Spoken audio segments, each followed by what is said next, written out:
It looked as though Gakpo was going to be signing for Tottenham Hotspur. However, a new team has entered the battle for Gakpo's signature. The fullback frustration continues as Liverpool fans question whether Frimpong and Kirkes are the fullbacks to take us into the future. And the Barcola saga continues. People, we've got around, the 24th today. We've got a week until the window shuts and we need some players. It's the Monday Night Live show, people. Sit back, relax, and let's chop it up, shall we? Hi, this is Jordan Henderson, and you're watching Team Kop-ish. Being free back again, ripping LFC till the end, so go on tell a friend. If they rockin' red, they're a 10 champions, be the best, we come again. Kop-ish clean up in every region, elevation in every season. Car chopping all the fast match, chopping real rap, and just they go on tell them this is that, this is that. This is Kopish, this is Kopish. Reppin' Liverpool till the end, champions, we the best, come again. This is that, this is Kop-ish, this is Kop-ish. The main free back up in your screen, real ones know this the place to be. This is Kop-ish. Big up, everyone. Hope you're well. Smash that like button, subscribe, and hype the video if you're watching some replays. The Monday Night Live show here with Kopish, myself, Matt, and Drift. And we've got a lot of stuff to talk about. Before we get into it, if you want to get a jersey like mine or Drift's, head over to okjersey.com. Don't just take my word for it. Here's a word from our sponsors. Massive shout out to our sponsors, OK Jersey, who have an amazing 4.7 rating on Trustpilot. Look, people, the season is fast approaching. If you want to grab this season's kits and much more, whether it be training gear, kits for yourself, kits for your wife or girlfriend, or for the kids, or for a family member or friend, head over to okjersey.com, whether it be Liverpool, another club, or country. And people, for a further 8% off, use the promo code Kopish. That is right, KOPISH, for a further 8% off. So there's only one thing left to do right now. Head over to okjersey.com.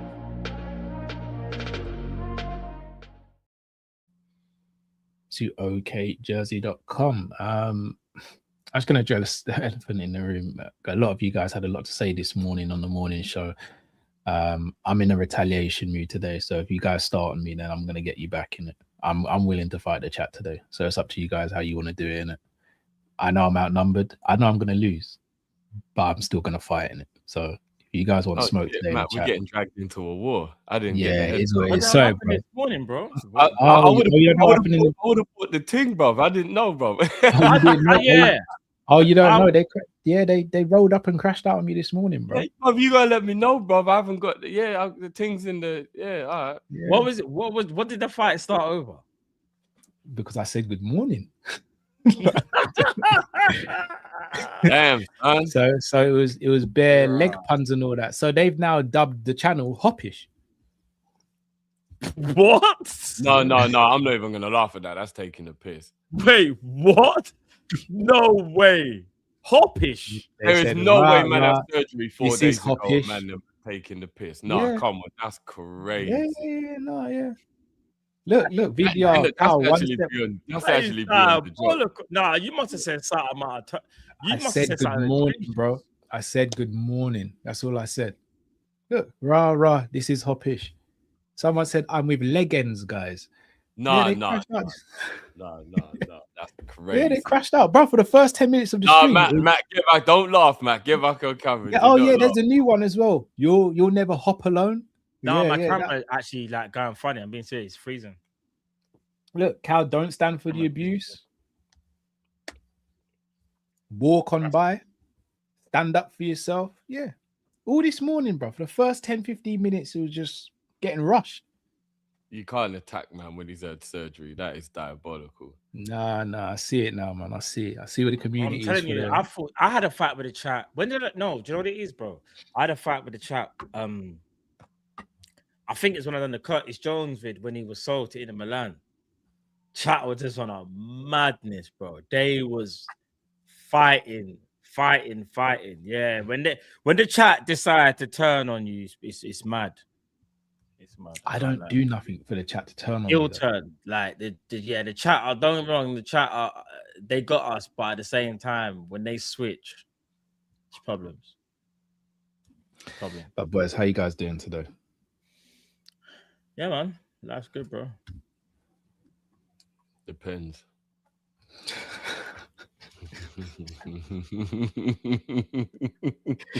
I think you're in the I'm in the acceptance stage, innit? I don't think you reached there yet.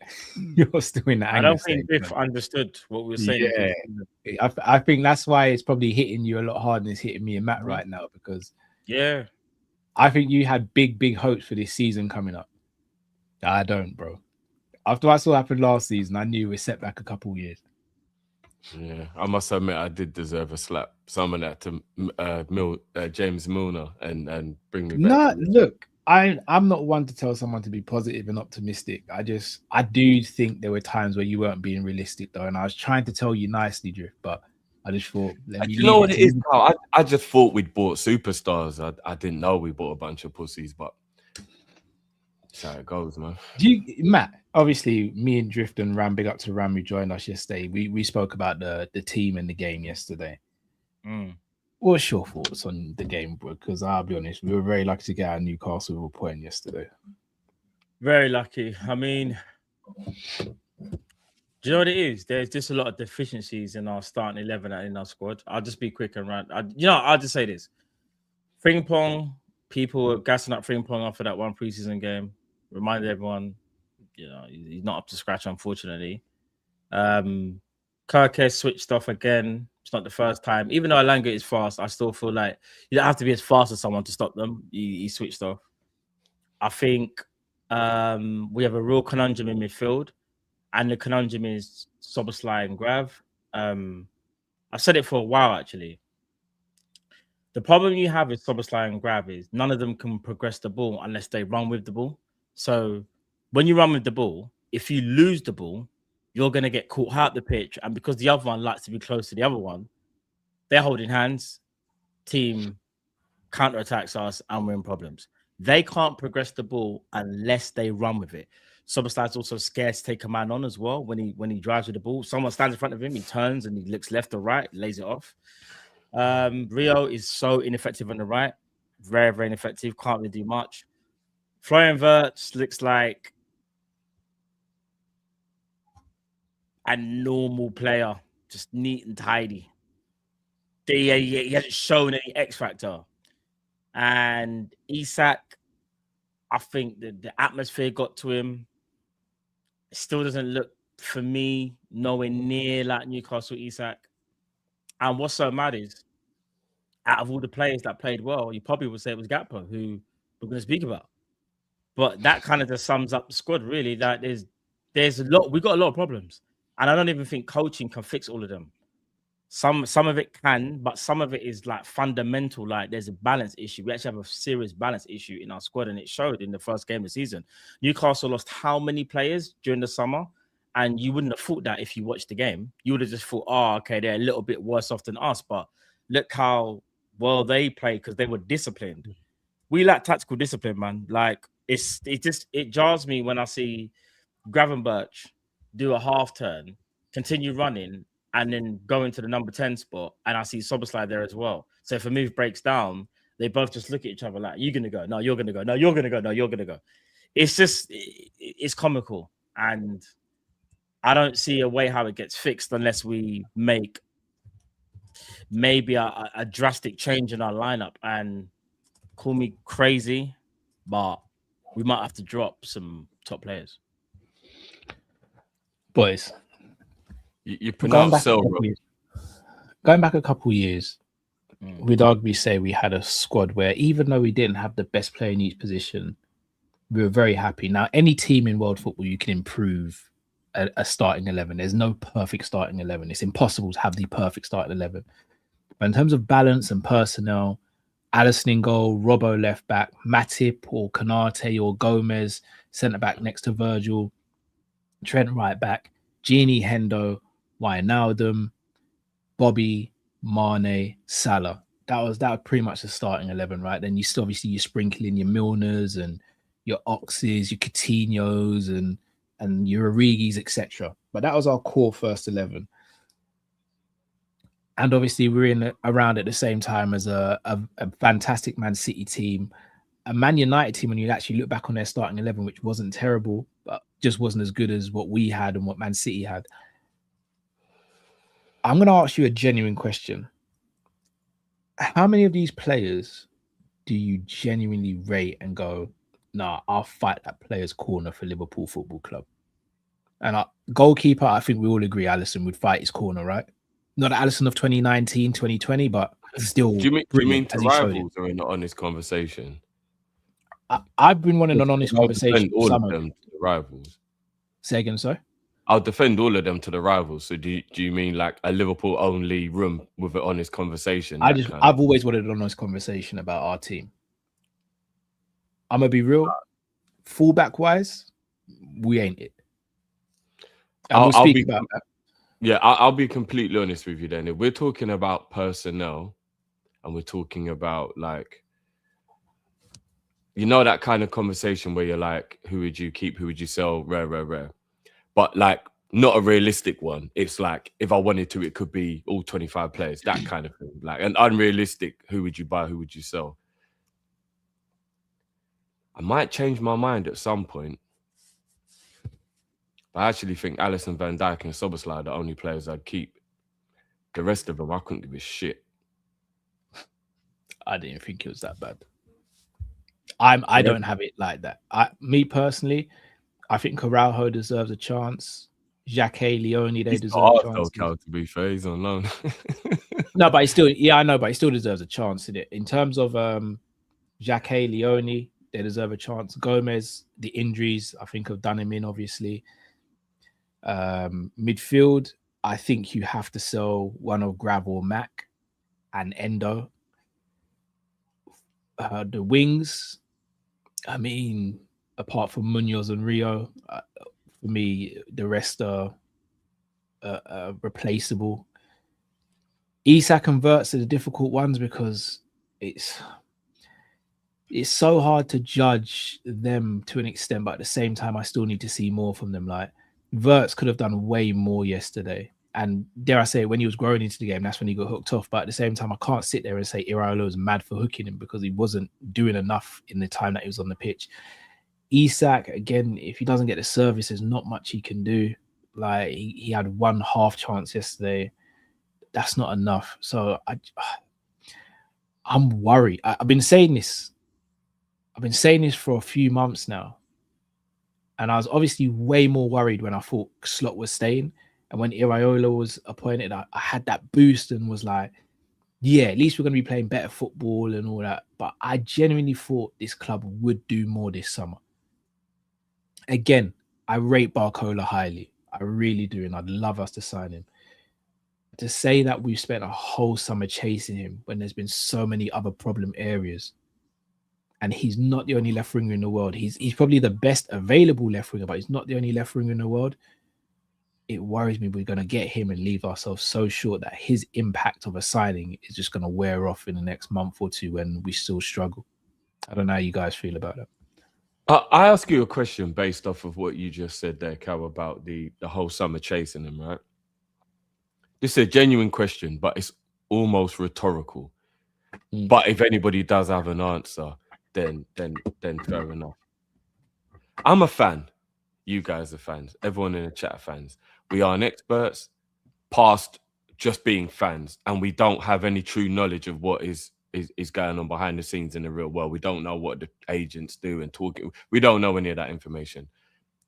But forgive me for just trying to be as logical as possible and thinking, if we as the fans can see all the problems going on at Liverpool, how the flying fuck do the people in charge not? And if they do, how can you be so negligent? How can you be so negligent or care that little? I'm confused. I am confused.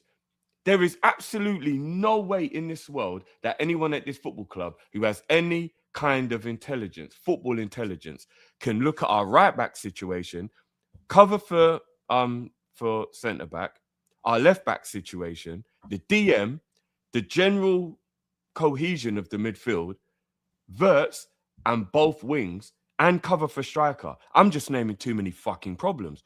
How can they look at all those problems and go, let's only fix one of them? Get Barcola. Well, do they think they have problems? Because again, I've been If saying they this for a don't while. know, then they don't know what they're doing.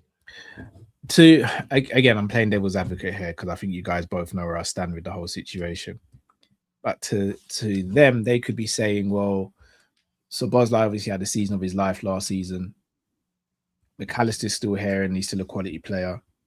Grav, in that season under Slot where he won the league, was one of the best DMs in Europe.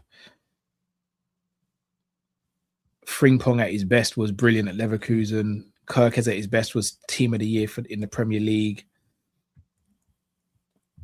Again, I'm saying this, I don't believe it, but they could potentially ask these questions and go, well, we're all right then. Like, we're not as bad as as the fan base might think. And let's be real, as fans, we do overreact sometimes. I'm guilty of it. We're all guilty of it because we want the absolute best for our club. So, and we're willing to sacrifice anything a lot of the time. They're in charge.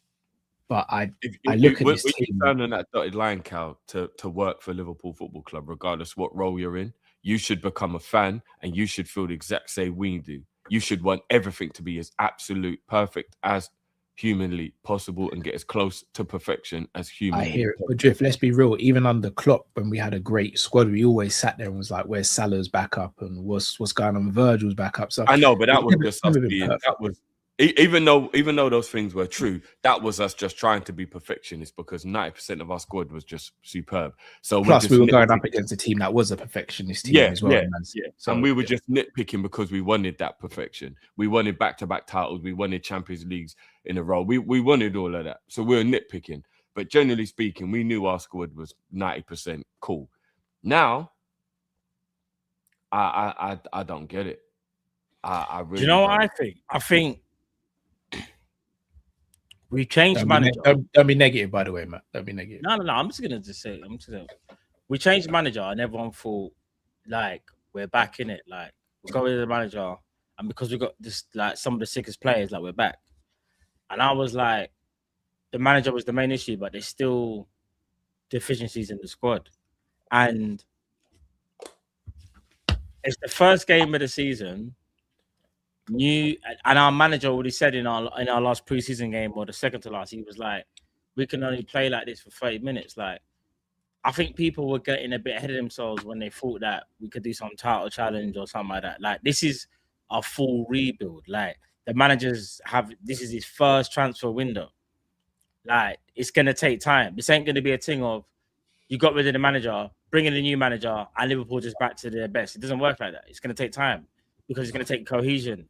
It's going to take players building new relationships on the pitch where like they know each other's games and whatnot. So that will take time. I think what's happened is that, and again, I think we'll get of it, but one thing I don't like to see is the knee-jerk reaction kind of thing. Like, I get it. I was pissed off that we didn't win. But because we drew, all these players in our shit, we should sell them all. Like, football don't work like that. Like, not only that, it's more a case of that's after one game. You're not going to give the manager a chance. Like, he needs a chance with these players and more players to see what he can do. So, like, I don't want us to be like other fans after one bad game. Sort the players, man. Rubbish. Get rid of him. Like, there's a lot of things that need tuning, 100%. But let's give it time. Like, let's actually give it time. Like, I don't know why people thought that we were supposed to just like be sick again straight away. We will get there 100%. Like, we will, because we believe in the coach.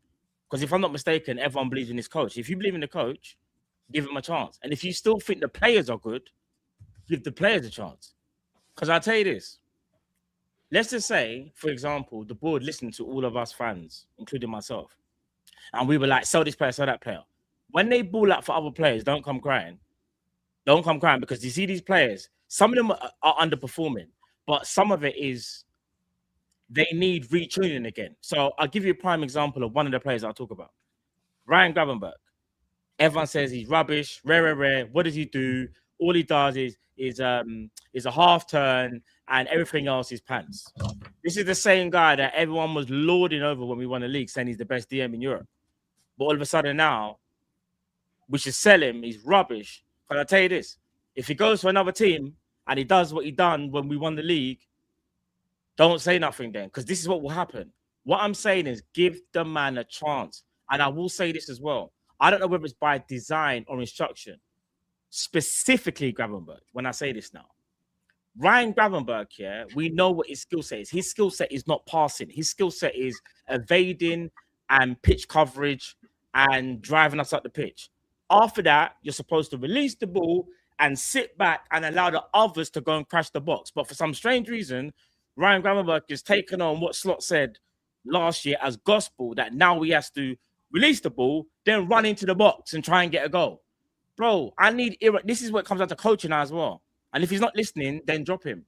Iraola needs to say to him, if you're going to be the 6, when you drop the shoulder and you lay it off to someone that can pass better than you, you sit back and just watch, scan, anticipate. That's what you're supposed to do. But he's not doing that. Why is he not doing that? I don't know whether that's him or the coach. But if Slot can do it, why can't Iraola do it? Because when Slot told Gravenberch to stand right there, he didn't move. And everyone was happy. So let's not forget the player that we do have on our hands when he's actually switched on. Before we start crashing out and saying these players are all shit. That's what I'm saying. Can I ask a question there, Matt? To just present a different side of the argument, though. This is Grav's 4th season now, yeah? Yeah.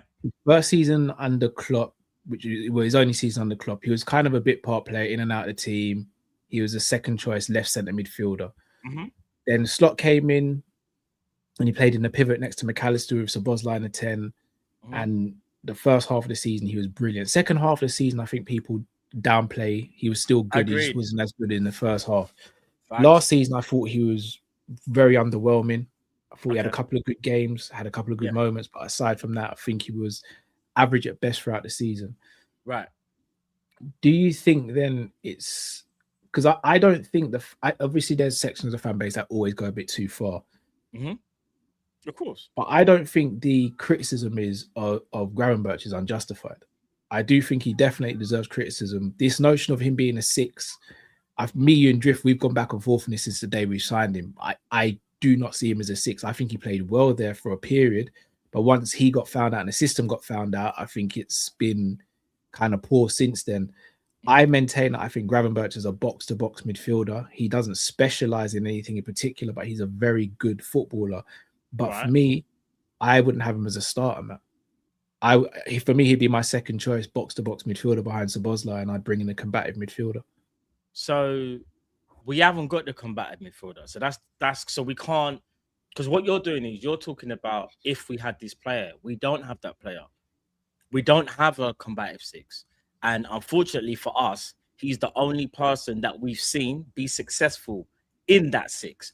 If you go and get me a DM, bruv, that's calm. Go and get the DM. And if you want to start the DM next to Grav or Szoboszlai, that's calm with me as well. Because that's why I think for Netherlands, when you see him play next to Frankie de Jong, again, different player. Allow him to go forward and not have so much defensive duties. The point is, though, is that we don't have that player. So unless you want to go back to, again, we'd be all day. You can take out Grav and you can put in McAllister and Szoboszlai, which I actually think will be worse because now you're losing athleticism. Mac is a better passer. Sorry to cut you. I'm going to say a name here. And I think everyone knows my thoughts on the player as an individual. But for the sake of what we need in the team, do we have to go with Endo in there? Especially if we're not signing anyone.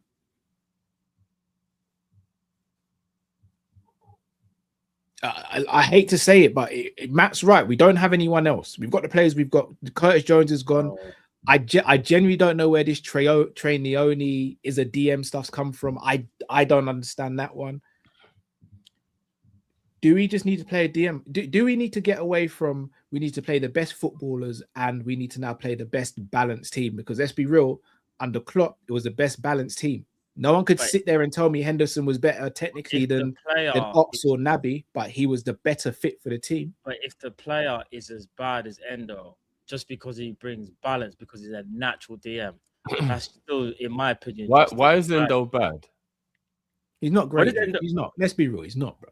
What does Endo do? But when's he ever let us down? When's he ever had a game? But what does Endo do? What does actually Endo do?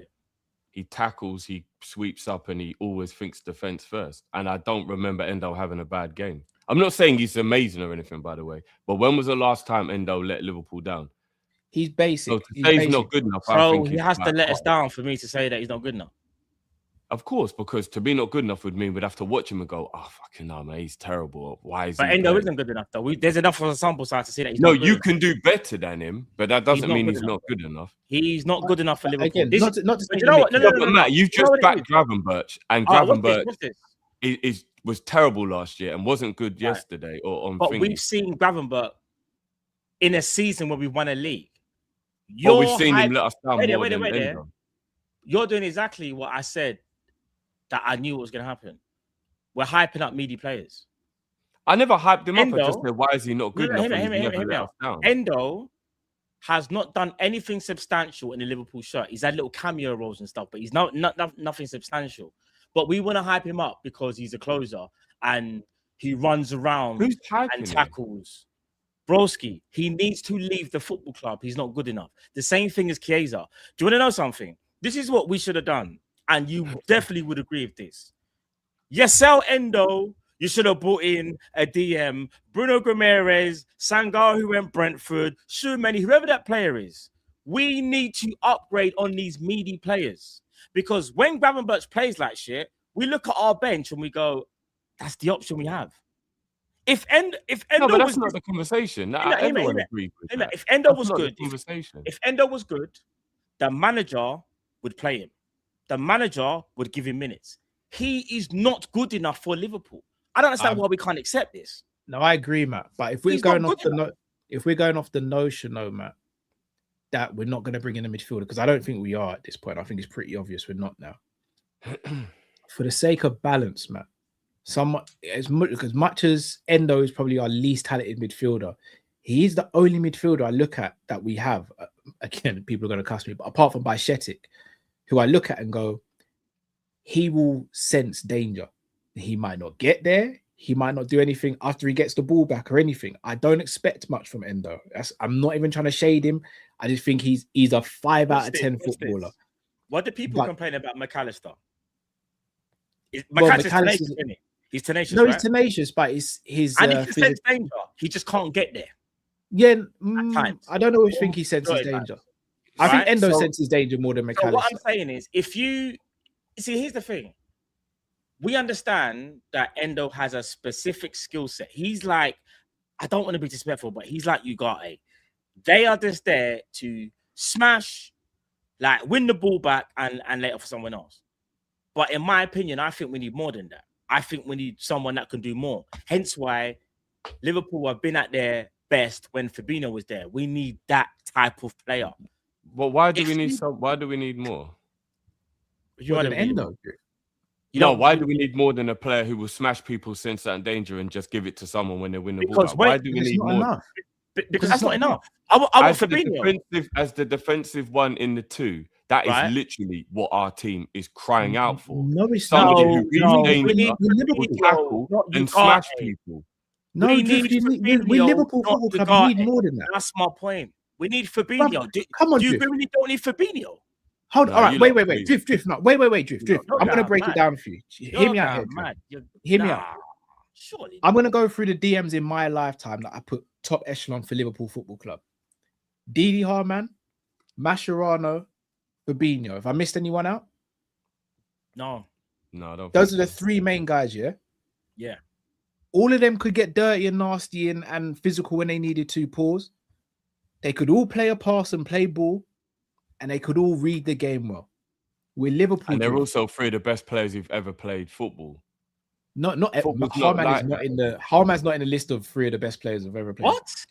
I'm not talking about top 10, but like when you go through the world and you talk about top players, Didi Hamann will still go in that conversation. He's a great Yeah. player. He's No, a he- Liverpool legend. He's a great player. Didi Hence- Hamann does hence not get why- loaded Hence like why, Drift, you can't just be one-dimensional in a team. No, like but I Liverpool. never said. You lot are talking idealistically. You lot are talking about the perfect scenario. Forget the perfect scenario for a No, but minute. you just said you What want someone do to we kick and need smash. in this team right now more than anything in midfield? We need Hey. aggression. We need somebody who can tackle, somebody who reads the game and sniffs out danger. If he's great when he gets the ball, that's a bonus. Great, perfect. But I do not want a player to be cute in midfield no more. We got bare cuteness already. Too many puppies in there, bro. We're not saying that, but Drift, the phrase you reacted to was you just want someone who does a kick and smash type of thing. That's what yes, I want a shin kicker. I want a man who puts fear in the opposition that they're going to get rasped, bro. I don't want... they know they can twinkle toe through our midfield. They ain't scared of no one in our midfield. And I'm not saying that we're scared of Hendo, but I want a man who will kick you, run you down, chase you. Like, I'm sick of all this pretty on the ball, nicey bullshit, man. I ain't got time for that no more. So would you take Ugarte then? No, but Ugarte is terrible at passing. Endo's pretty good at passing. Like, he's actually not a bad passer of the ball. So it's not like he's going to give the ball away or anything. No. What I'm saying is, though, for all the skills that Endo has from a defensive destroying part, you also have to factor in that we are Liverpool. And yes, you need to be defensively switched on. But when we have the ball, you can't be a net negative. Like, we can't act like we can't give you the ball because all you can do is shin kick. That's my argument. And I know I'm using Fabinho as an example, but Fabinho is a player, like we would say, disrupt the game, slide challenge, get aggressive. But you never guess what? The brother could play. And it's not that hard to find. People act like it's you can't hard to find someone who's when I say no. Bro, look how many midfielders there are. All right, let me give an example. Is Bruno Ramirez the one that you like? Is he good enough to play for Liverpool? Could he not have done that job, Drift? Could he have done that job? I wouldn't put him in the DM role of like Drift. He's the one. Yes, he can do that. You want to know why? He can. But he can't get about the pitch any better than like Endo. He's not quick. Hear me out. But do you know what he can do, Drift? He's clear of Endo when it comes to... of course he's clear of Endo. But you don't play me in a long DM role, though. His positioning and his line-breaking passing is serious. There's a reason why, and so what I'm saying is, I'm not talking about they have to be the fastest in the world, Drift. That's what's Fabinho. That's my argument. I didn't say we need pace. Bro, we just need someone who is defensively switched on, but also got a very good IQ and can break lines with his passing. No, and give it to the man next to you and he does that. We play a pivot. Hear me out. Can I give you a prime example, Jeff? You need both players in midfield to be great passers. Hear me out. Do you remember great passer? Hear me out. Do you remember the game against good at passing, right? Do you remember the game against Man United where Man United were playing a low block and Fabinho had the ball and dinked it over the top for Mane? Bro, Fabinho's one of the best DM. Yes, I do. He was amazing. Before we signed him, we didn't know what we was getting. But Jeff, you're acting like there's no DM in the world that can slide challenge and make good passing. And we don't have him. We're not going to buy any. We're not going to buy a midfielder. You're missing my argument, my brother. No, but Drift, are you telling me there's not a player in world football?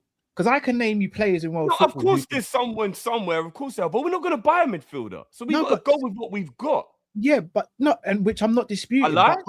No, you're right. But I'm also not going to sit here and tell you that Endo is better than a 5 out of a 10. Like, Endo's not top 40 DMs in world football, probably. He's better than every DM we have at the club. Which is he may be our worst midfielder, but he's our best DM. All right, cool. He's the only DM at the club. He's the only DM at the club.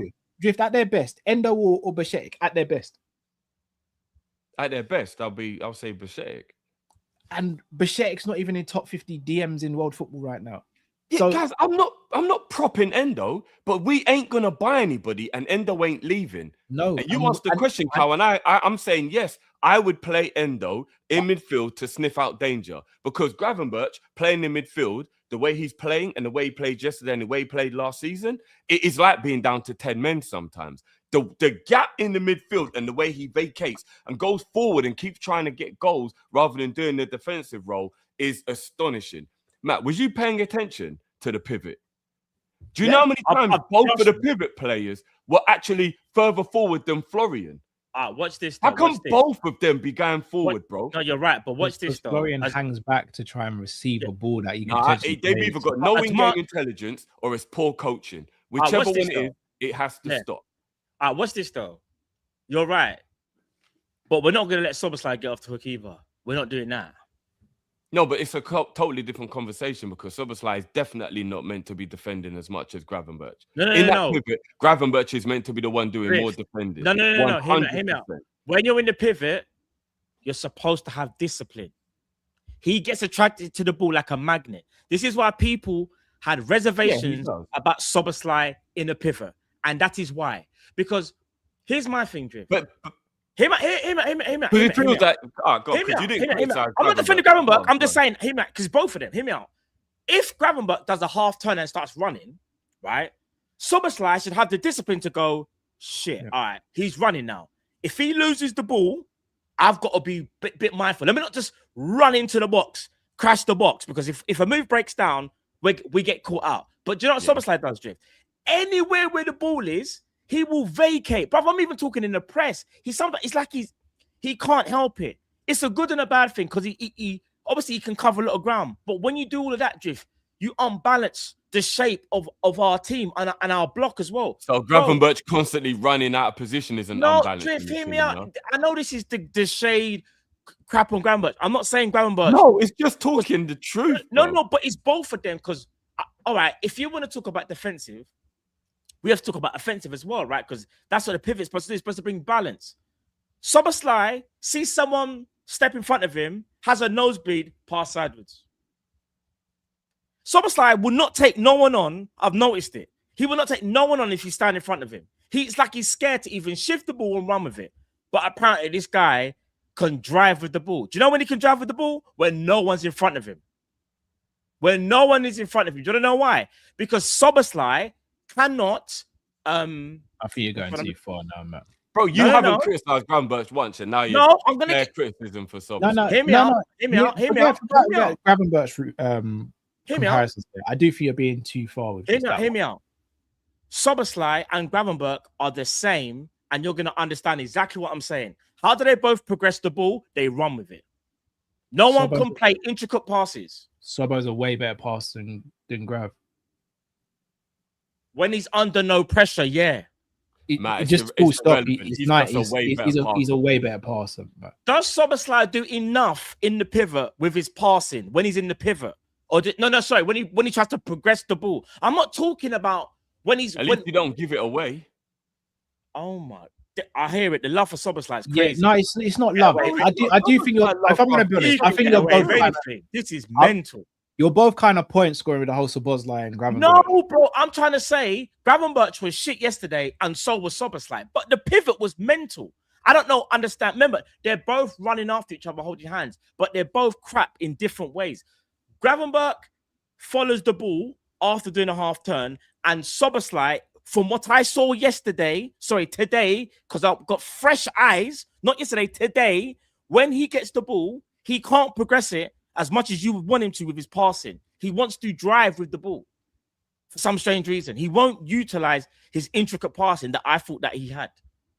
That's fair. But what I will say, the way I think when I look at the pivot, I look at Chelsea's pivot, and not necessarily the personnel, but as the balance.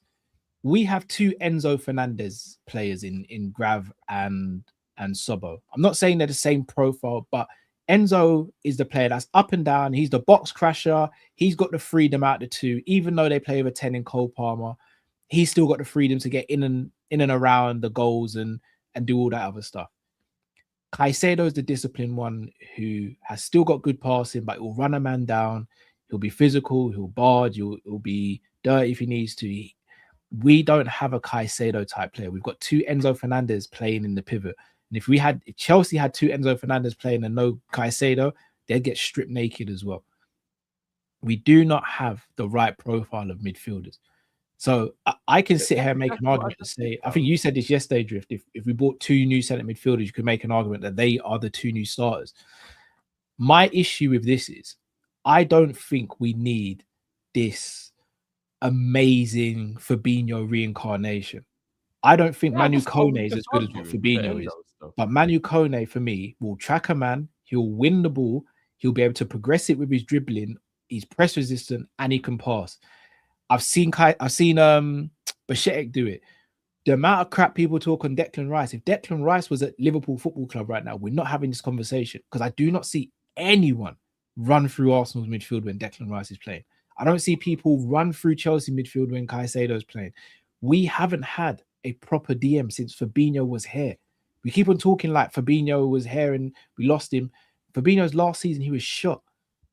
We haven't had a Fabinho or a defensively switched on midfielder since Fabinho was here in his last season. That's 4 years. That is so negligent. But I know this. This is what I'm saying. Because it got paved over with that one season where he won the league. And again, not shading him, but everyone went so crazy with the Gravin DM shouts, and now it's Trainioni in DM. Like, just go and get someone who's defensively minded because it protects the defense and it allows the front players to do their thing as well. I'm sick of seeing Florian Wirtz chasing back to the edge of the box to try and win the ball.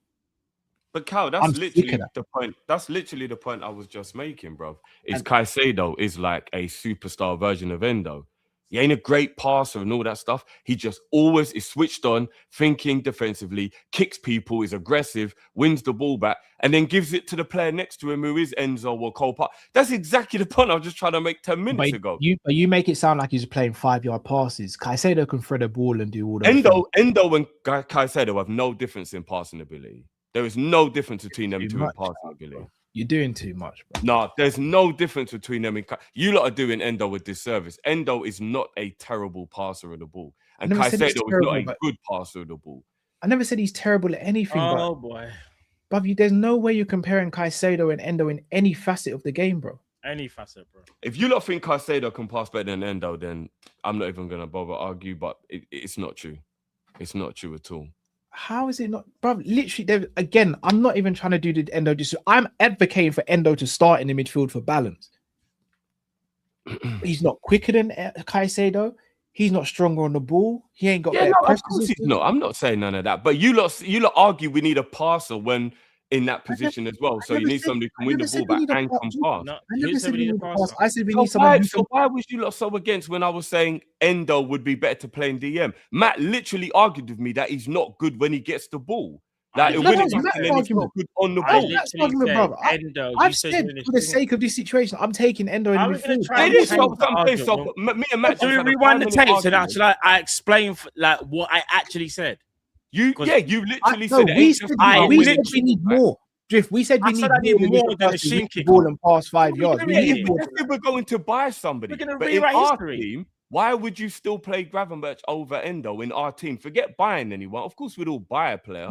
Who we've got now, why is Gravenberch better in that role than Endo? The majority of people will still say Gravenberch because Gravenberch is a better player. I've got a very out-of-the-box opinion on this. My opinion is not the majority opinion here, but I'm willing to potentially try it because I don't see any change in a Grav or Szoboszlai pivot. Even if it means you say Szoboszlai comes out the team, I wouldn't be a fan of it. But even if you try Grav and Endo, maybe. I'm just saying, even though I don't rate Endo, he's more defensively switched on than the others. But in terms of who Endo is as a player, Drift, I don't rate him at all. And he's not comparable to any DM in world football that I'd even remotely look at. Yeah, but I never compared him to anyone. But for who we have in our midfield, he probably would actually be the one that should be playing in that role now. I'm so sick of watching Gravenberch in that role. I can't do it anymore. And do you want to know the one main thing that I think is the problem? I don't even think talent is the problem in our squad because we do have a lot of talented players. When I watch the emotional way of being annoyed at what's going on, I know we have a lot of talent. Do you know what's the problem at our club? Their mentality. The majority of these players have a weak, soft mentality. That is the problem. And Gravenberch is one of the #1 contenders for that. I've never seen a man who is so nonchalant and unwilling to just do the dirty part of football. Like, you lot know this saying. He's definitely the definition of big for nothing. Like, why don't he throw his weight around? He's a DM and he's a midfielder. Why doesn't he win headers? We weren't going to get copyrighted. I'll actually show. Remember, I've literally just watched the game with. You know, there was a breakaway and Gravenberch done a mad slide challenge and Lily get. Bro, we're not going to talk about the one-offs. We're going to talk about the majority of the time. Bro, we're talking about 3.5 years. Gravenberch was shoulder barging people. Always been a soft dude. This is another thing. Let me ask you a genuine question. Is Rodri aggressive? Yes. Yeah. I don't think Rodri's that aggressive. But then let's allow the conversation then. I don't think Rodri's that aggressive. Rodri's definitely aggressive, man. I don't think he's that aggressive. I think Caicedo's aggressive. I don't think Rodri's aggressive. What is it? What does someone have to do to be aggressive? Elbow. No. I'm being deadly serious when I say this. Caicedo's aggressive. Rodri is not a mad aggressive DM monster. Caicedo's overly aggressive. Rodri is definitely aggressive, bro. Yeah, but would you say Rodri is an aggressive DM? Yes, 1,000%. Okay. Well, so you don't see Rodri winning headers, barging into No. But putting in challenges don't mean you're mad aggressive. Hold on, do you know what? Hold on, wait. Sorry, I don't think you understand what I'm saying. Wait, Drift, wait. I don't think you understand what I'm saying. No, that's why I'm going to ask you the question, Matt. Can you explain to me what you would consider as aggressive, so we can establish the narrative here? Because what sounds like you mean violent. No, that's what I'm asking Matt to explain. Because remember, Drift, we might see aggression as different to what Matt does. So I need to see what Matt's saying. What do you see as an aggressive DM? Rodri, all right, so aggression is like, soon as someone's got the ball, you're just onto them, harrying them straight away. Rodri will choose moments when he wants to be aggressive, but you wouldn't say he's an aggressor. Rodri uses his IQ. So you see when he steps in to intercept, he can read the game. That's what separates Rodri from all these man there. It's the same thing with Van Dijk. Van Dijk is not the most aggressive. He's never been the most aggressive defender. Do you want to know why? He uses IQ. All the best defenders that we say are the greatest, they're not the most aggressive players in the world, especially when it comes to defense, because you can read the game. You see, like you say, Caicedo. Caicedo can't read the game like Rodri. So what does he try and do? He tries to be aggressive. Tell me I'm wrong. No, he's tell me I'm wrong. So I think the chat agree with me on this one. Matt, so when you're saying that I'm going mad, listen to what I'm saying. No, I am, and I still no one listened. But no one listened. No, I do. You just heard aggression and thought rare, but you didn't actually listen, bro. No, you're talking about being overly aggressive, being stupid, being no, rash. It's not, bro. That no, is what you're talking bro. about. No, when it's not, bro. When Rodri's in midfield, he might be smarter with it. Not. Of course, it's he's way smarter at reading it. It's not. But all right, watch this one. Watch this one. Aggressive. Thank you. I know I'm right. You don't even tell me, chat. Watch this one. Is Busquets aggressive? No. You sure? But that's no, Busquets. I don't think Busquets was aggressive. So I don't think he's either. Because I'm surprised. So what I'm saying is, Rodri and Busquets play the same way. Did I say they play the same way? I'm wondering what the comparison. No. Did I say they played? I didn't say that. Bro. No, he's just bringing up other top. I'm showing you best DMs in the world, not aggressive. All right, so Matt, this is where I have a slight difference. This is Premier League. Busquets couldn't have done that in the Premier League. Be all soft and standoffish. That wouldn't have worked in the Premier League. You don't think Busquets could have? Yeah, Busquets would have run. Yeah, that's the wildest take of the day. You don't think Busquets could have done what he done in the Prem? He would have had to have been more aggressive in Premier League football than he was in Spanish football. 100%. He's press resistant, bro. You can't press Busquets, bro. All right. Every player who's come to this league, even the David Silvas of this world, have upped their aggression when they've got to the Premier League. You cannot be the way you are in La Liga in the Premier League.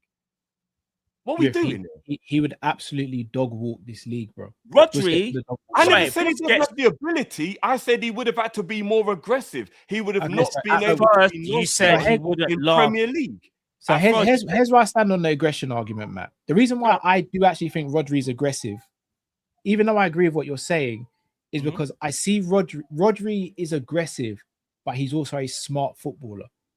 So for me, aggressive player isn't someone who's always aggressive. They still pick and choose their moments. Hence why I say Caicedo's overly aggressive, and you only have to look at the amount of red cards and yellow cards he picks up. Caicedo's seen as an aggressive player. You wouldn't say Rodri.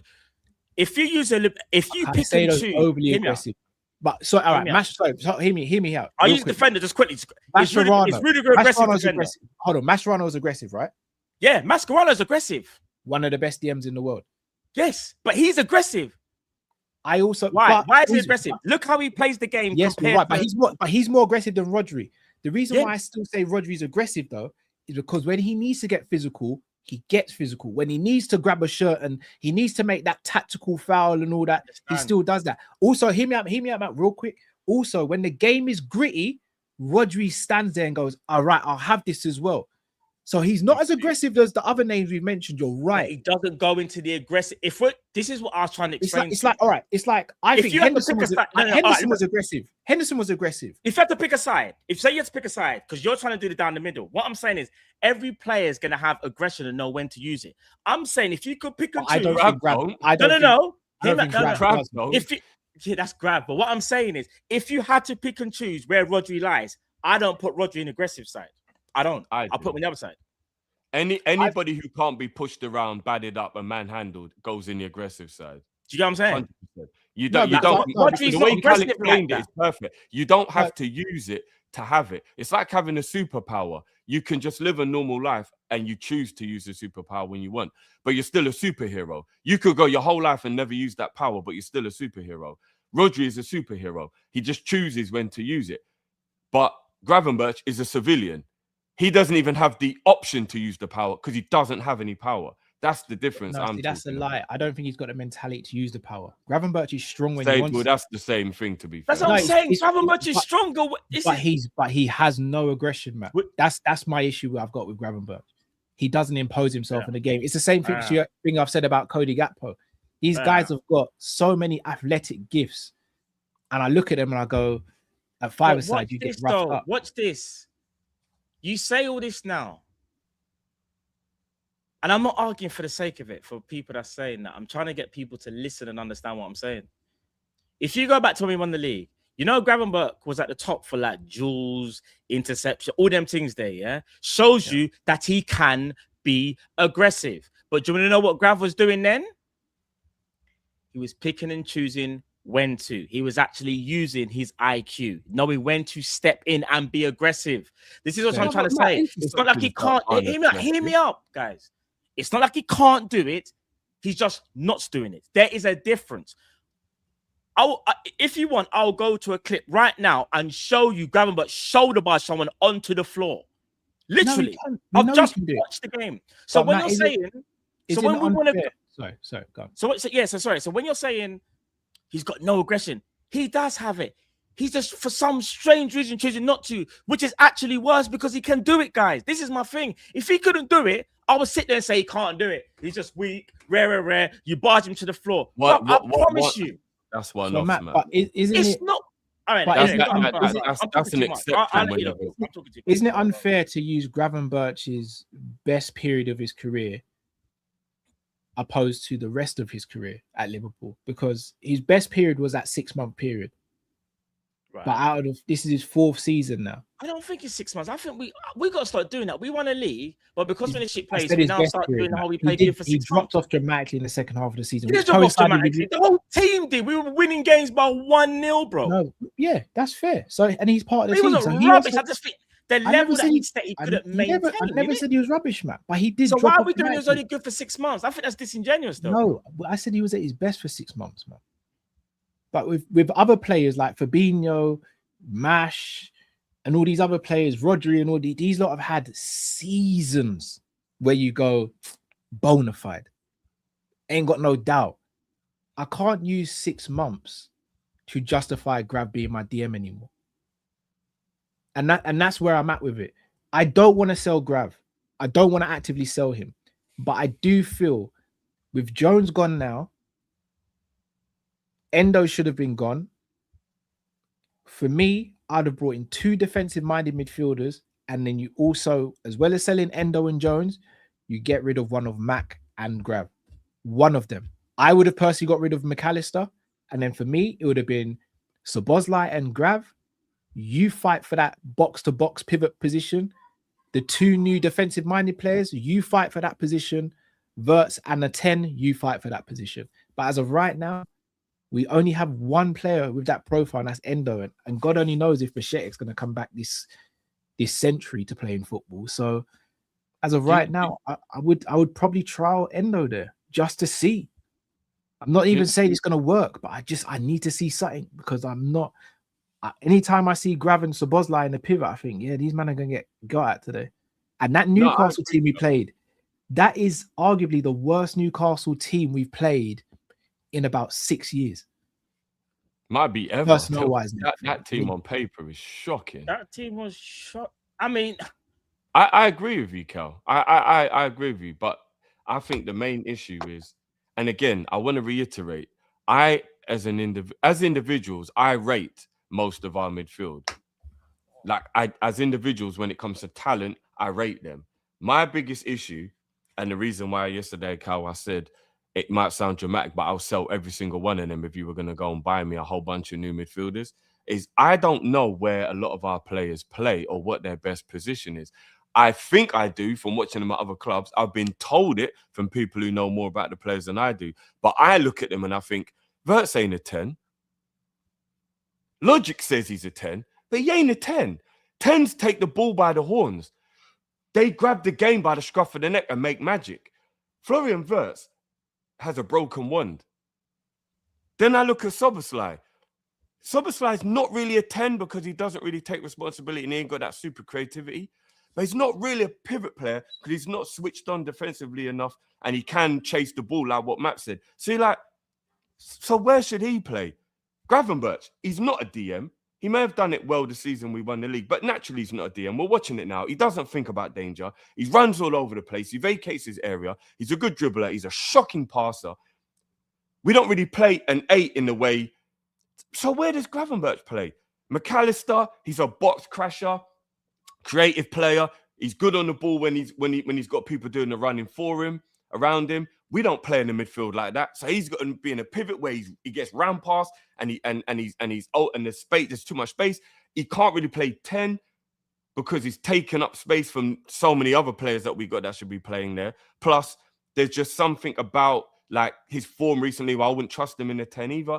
So I'm just looking at all these players and I'm like, as individuals, they're talented, but trying to mesh them into a midfield and trying to find ways to play them, I don't care if any of them go.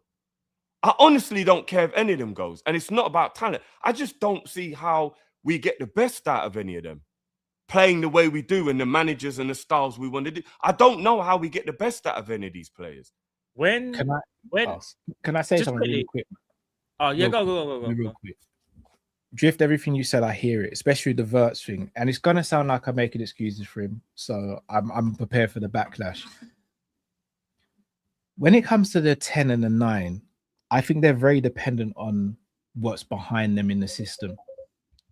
I'll point back to Coutinho. When Coutinho was at Liverpool, he got the ball quickly in effective areas and he had runners in front of him at all times.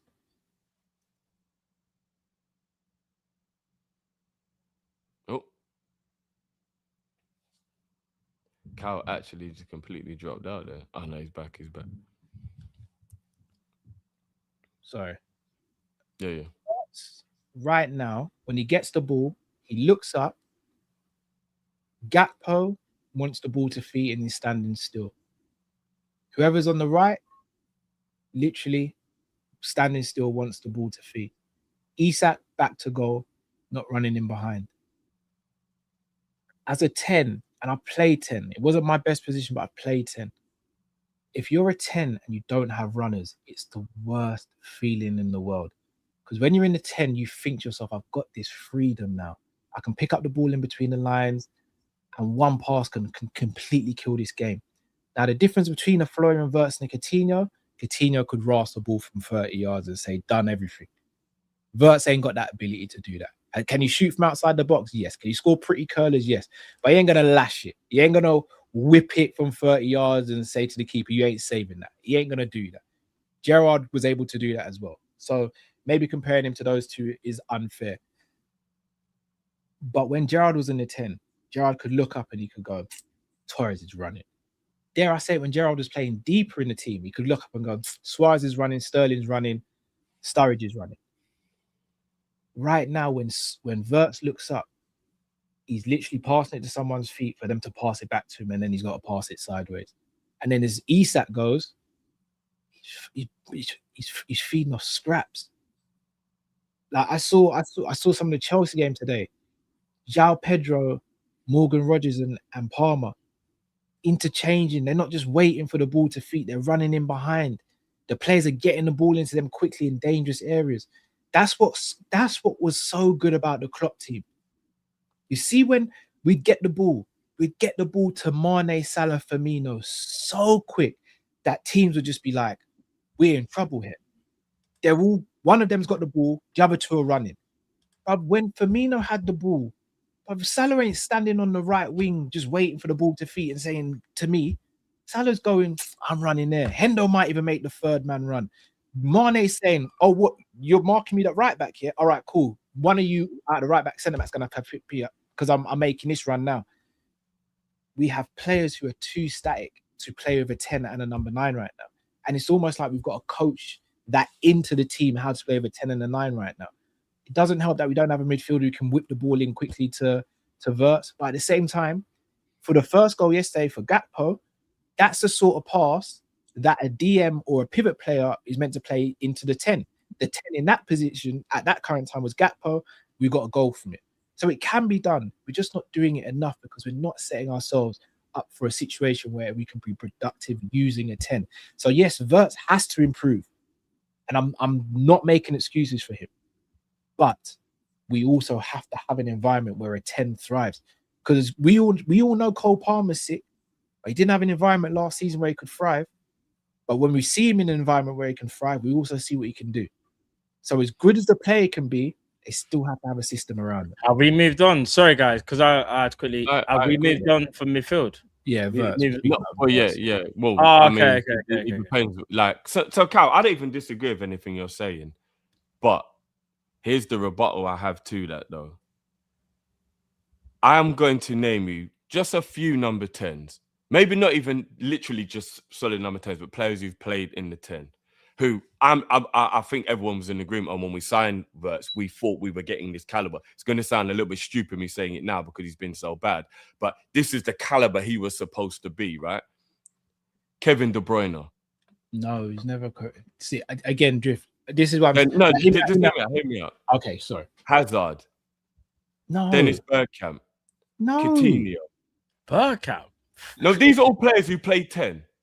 Okay. Yeah, but you're okay. Oh, Yeah, I thought you were saying these are the players that he was compared to. Sorry. No. Oh, I thought you was comparing it to all these men saying you expected that. No, these are all players that can play 10, right? Oh, okay.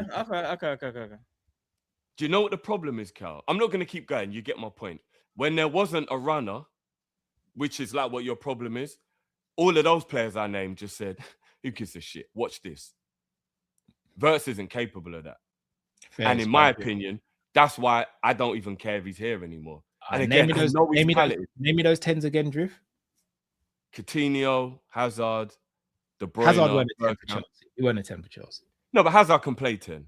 I've seen Hazard play 10 plenty. But he weren't a 10 though, so it's not fair to put him in the conversation. But Coutinho, Bergkamp, Neymar played wide all the time. He's a 10. Like, all right, so I just leave it at Bergkamp, De Bruyne, then David Silva. I'll say David Silva there. You've literally named the 3 best 10s to potentially have played in the league of all time, Drew. Cal, I thought that's what we were buying. All right, but cool. It's meant to go in that bracket, bro. All right, cool. All right, but did any of those players have an Arne Slot to deal with in his first season? Nah, bro. No, hear me out, Drift. No, hear me out. Right. No, this feels no. All right, Drift. No, hear me out here. Hear me out. Dennis Bergkamp, then Arsene Wenger, Ian Wright, Henry, and Anelka, right? Yeah. Because there was a different era. You only, as a 10, you were second striker effectively. Yeah. Kevin De Bruyne had a Sterling, Sane, Haaland, Aguero, Dzeko. Again, yeah. But he didn't need them, no. He didn't need them. You're right. He had them, but he didn't need them. Gerrard was the same. Had Torres, didn't always need him sometimes. But look at the managers these had, and look at the environments. When Gerrard was in the 10, Mascherano and Alonso.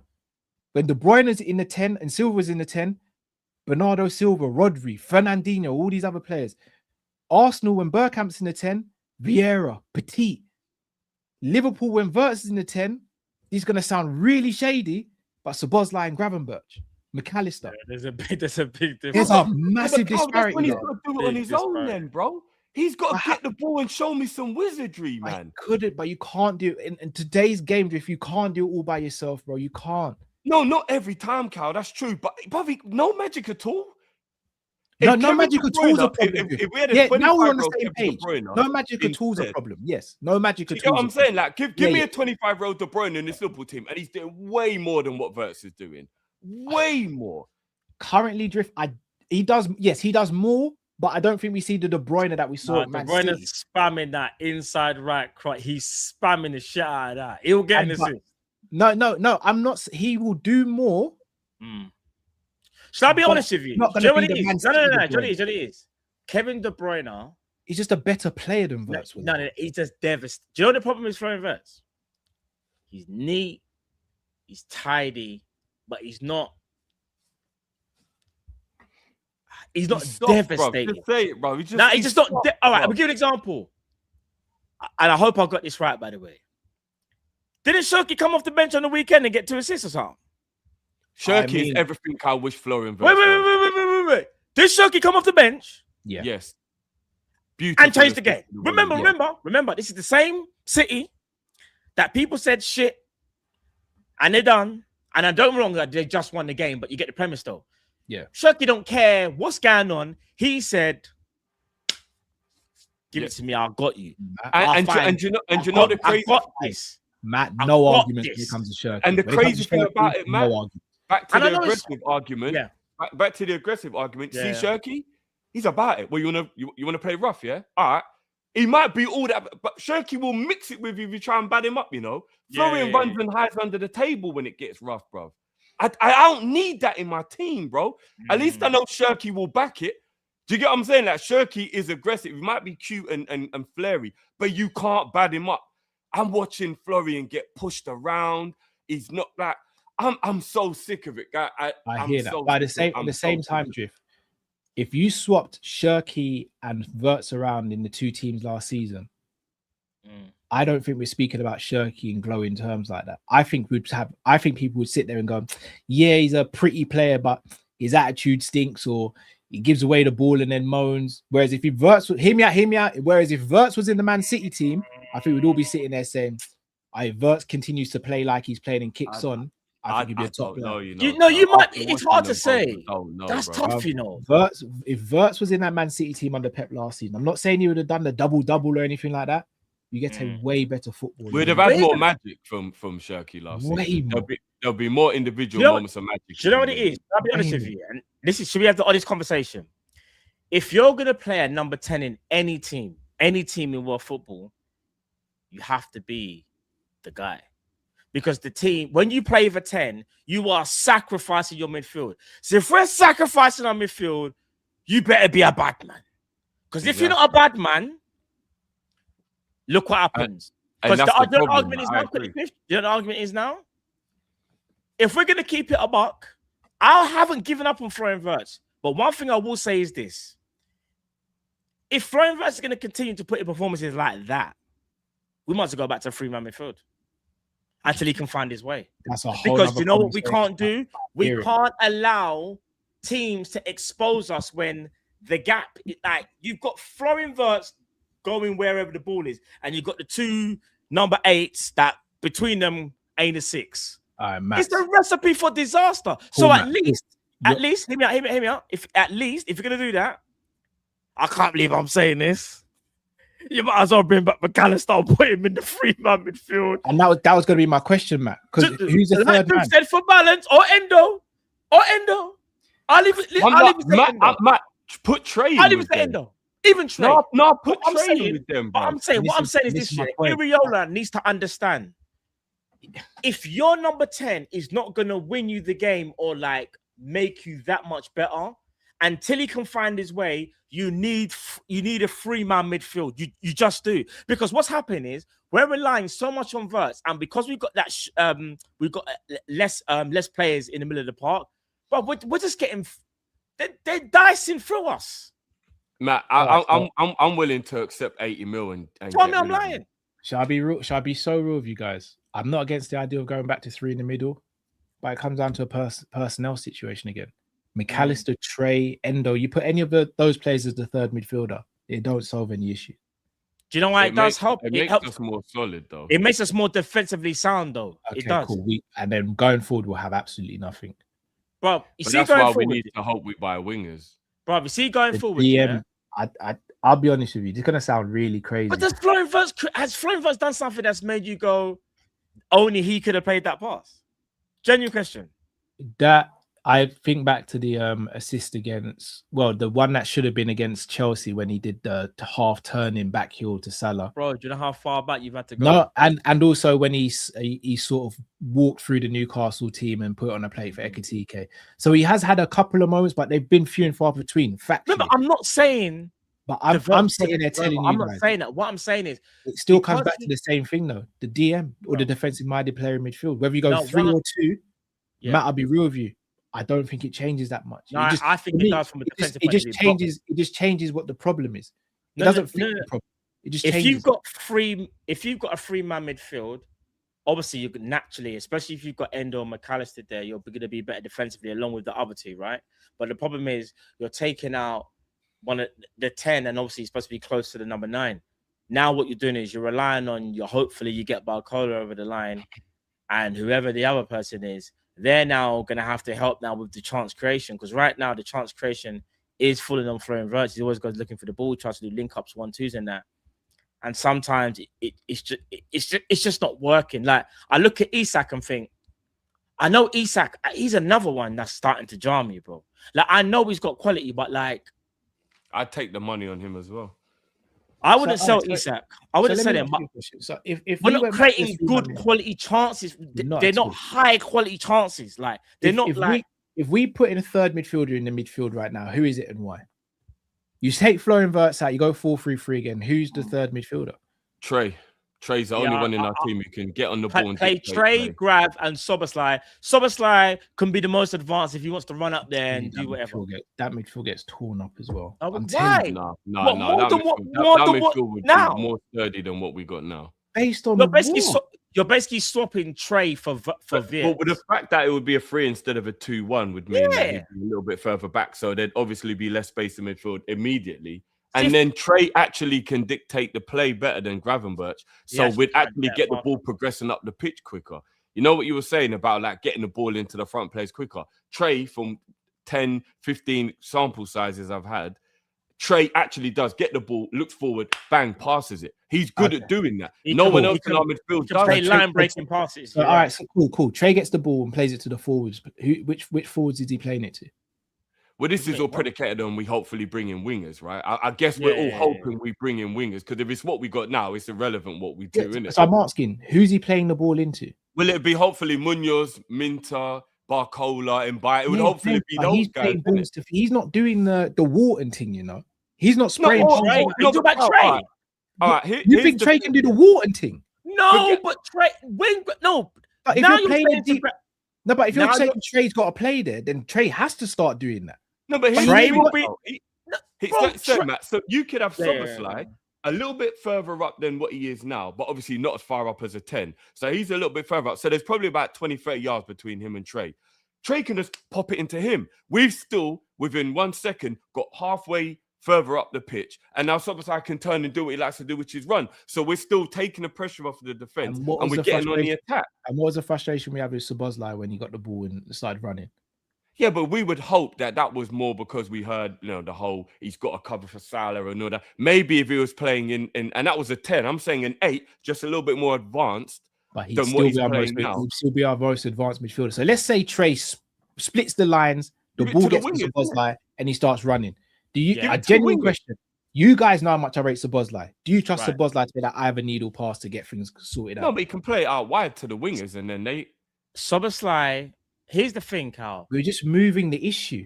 No, we're not. That means Szoboszlai's got to be dropped then. Bro, no, this is madness. No. Szoboszlai starting from in the number 6 role as currently constructed. He's further back, right? And some people thought further back, he'll do better because now, he hasn't got to do the intricate stuff. When you are a number 8 and Trey is the number 6, Trey can play that ball into Szoboszlai quickly. Now, I'm not expecting Szoboszlai on the half turn every single time to do some magic wonders, but he will receive the ball a bit earlier rather than trying to drive with the ball, because Szoboszlai's main problem, in my opinion, like Gravis. The way they progress the ball is they like to run with the ball. So even if Trey fizzes it into Grav, now you're playing to a Gravenberg who can do the half turn and go forward and know that if he loses the ball, someone is there to cover him. Same as Soberslide. Now you've got the extra man there, Cal. Yes, it might be a different problem because now you're taking away from attack, but we're moving like the attack is moving mad. The attack, looks no, that's what I'm saying, Matt. So I'm not saying I'm against going to a 3-man midfield. Yeah, but and Trey will be the perfect, currently constructed, no, maybe. No, but I'm saying if we go to a 3-man midfield, we still have the same issue. I still need a different profile of midfielder in there because Trey, for me, wouldn't be enough. He wouldn't be enough. And what we basing this off a pre-season against teams like Wrexham and all that. We've watched him play plenty times, bro. No, we haven't watched him play plenty of times, bro. He got barely he comes minutes. on for 10, 20 minutes in games. He plays cup games. Like Trey's played a lot of games. How many minutes do you think Trey played last season? Oh, but we don't need to do that. I don't know. Somewhere between 500 to 1,000. But no, it's not every game. It's not he's a good passer, Cal. I don't need to watch thousands of minutes to know he's a good passer. Wait. I've never once said Trey's not a good passer. I said he's not good enough to be starting for Liverpool if we're trying to win stuff and be Champions League. But he's better than everyone else we have. Which is why I'm saying we are moving the problem as opposed to solving it. Trey's not the answer. How right now, me and Drift are living in a world where we haven't signed the DM that you want. So we're going with what's currently constructed. I'm saying I'd rather gamble on Verts getting better than change the system and put Trey in there. So you rather keep everything the same. No, I told you who I'm putting in the midfield next to Szoboszlai. I don't like it. So but... against Forest, you're going Endo and Szoboszlai. Yeah, I would, Matt. Bruv, I'll be real. No, it's dark, Matt. I'm not denying it. No. If it was me, I'm dropping Verts. I'm going Trey or Maka. I'm going with a 3-man midfield, so we are more defensively solid and hope that we can create one decent chance for Isak. Because I'm sick to death of expecting throwing Verts to do a madness. Nothing happens, and we're just getting carved in midfield because we've got 2 men in midfield, and both of them are 8s. Imagine we've got 2 8s playing in the pivot. Not even 2 6s. 2 6s is one thing. We got 2 8s. Also, another thing, when you're playing the 3 midfield as well, do you know what we did have when we were playing the 3 midfield? Fullbacks that could really do a job. Do you trust these fullbacks to give you creativity? I've got another one. I've got another idea. Do you want to hear this one? God, this I got. Word to months. Should we play Szoboszlai right back? Oh, bro, get him out of here, man. Get him out of here. You not say my endo shout is out there. Hear me out. I'm not Szoboszlai right back than Frimpong. All right, Drift. Drift. No, let me remove my. He knows. So I'm talking 1,000%. Drift. I'm not saying Szoboszlai is the answer. He's not the answer. But can I say something? You know me, Drift. I've always done Frimpong and tried to help Frimpong, whatever, support him, whatever. Guys, do you know there was? I wish we could go back and watch the game. Yeah. No, Matt, I know exactly what you're going to talk about. Bro, that was a bit, yeah. Where he tried to cross it. Oh. He tried to cross it, and he's trickled on the floor to the person's foot. I was like, "What's this?" That's a professional who gets played thousands of pounds a week, bro. Do you know what? Let's speak about fullbacks because genuine question. All right, Cal, genuine question. I know. I don't want to answer. No, Cal, I know, because you don't. All jokes aside, genuinely, do you feel safe at Szoboszlai right back or Frimpong? No, genuine question, Cal. Genuine, no trick question. And I know because Monts might be watching, but I need you to be honest though, because I know it's because of Monts. I know it is. Big up Monts. I know it is. Monts has definitely scarred me with the situation. Remember, I'm not saying. I'm just saying, who's a better right back? You know what the answer is. It's dark, isn't it? It's dark. Do you know the worst part, guys? We just sold our best right back.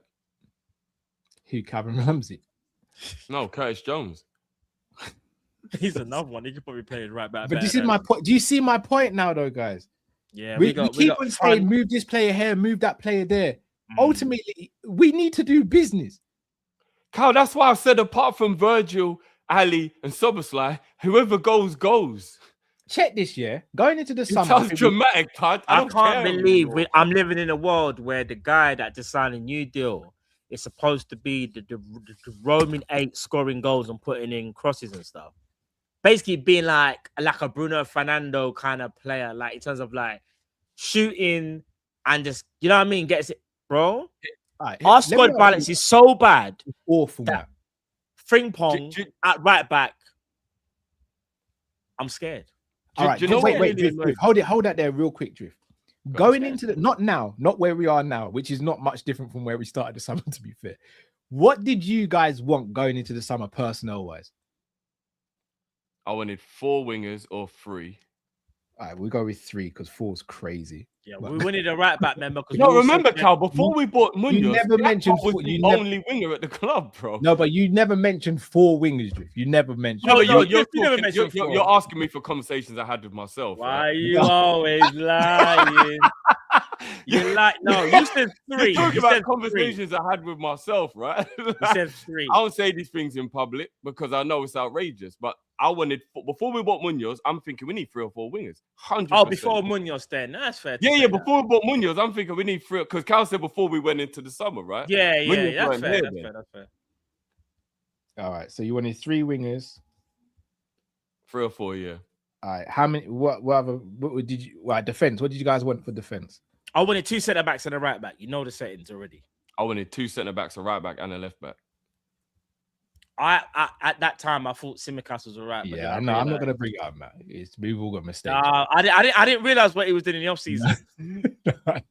I did try and tell you, man. I was yeah, shocked at you at the time, but we let it slide, man. We'll just let it. I thought Tsimikas was alright. You don't have to explain yourself, but I had bare bad takes, bro. He's been that's smoking some unauthorized vapes. I don't know what's happened to him, bro. I don't know. Midfield. How many midfielders did you want? 2. I wanted 2 because one had to be a DM. No, I wanted both of them to be a DM.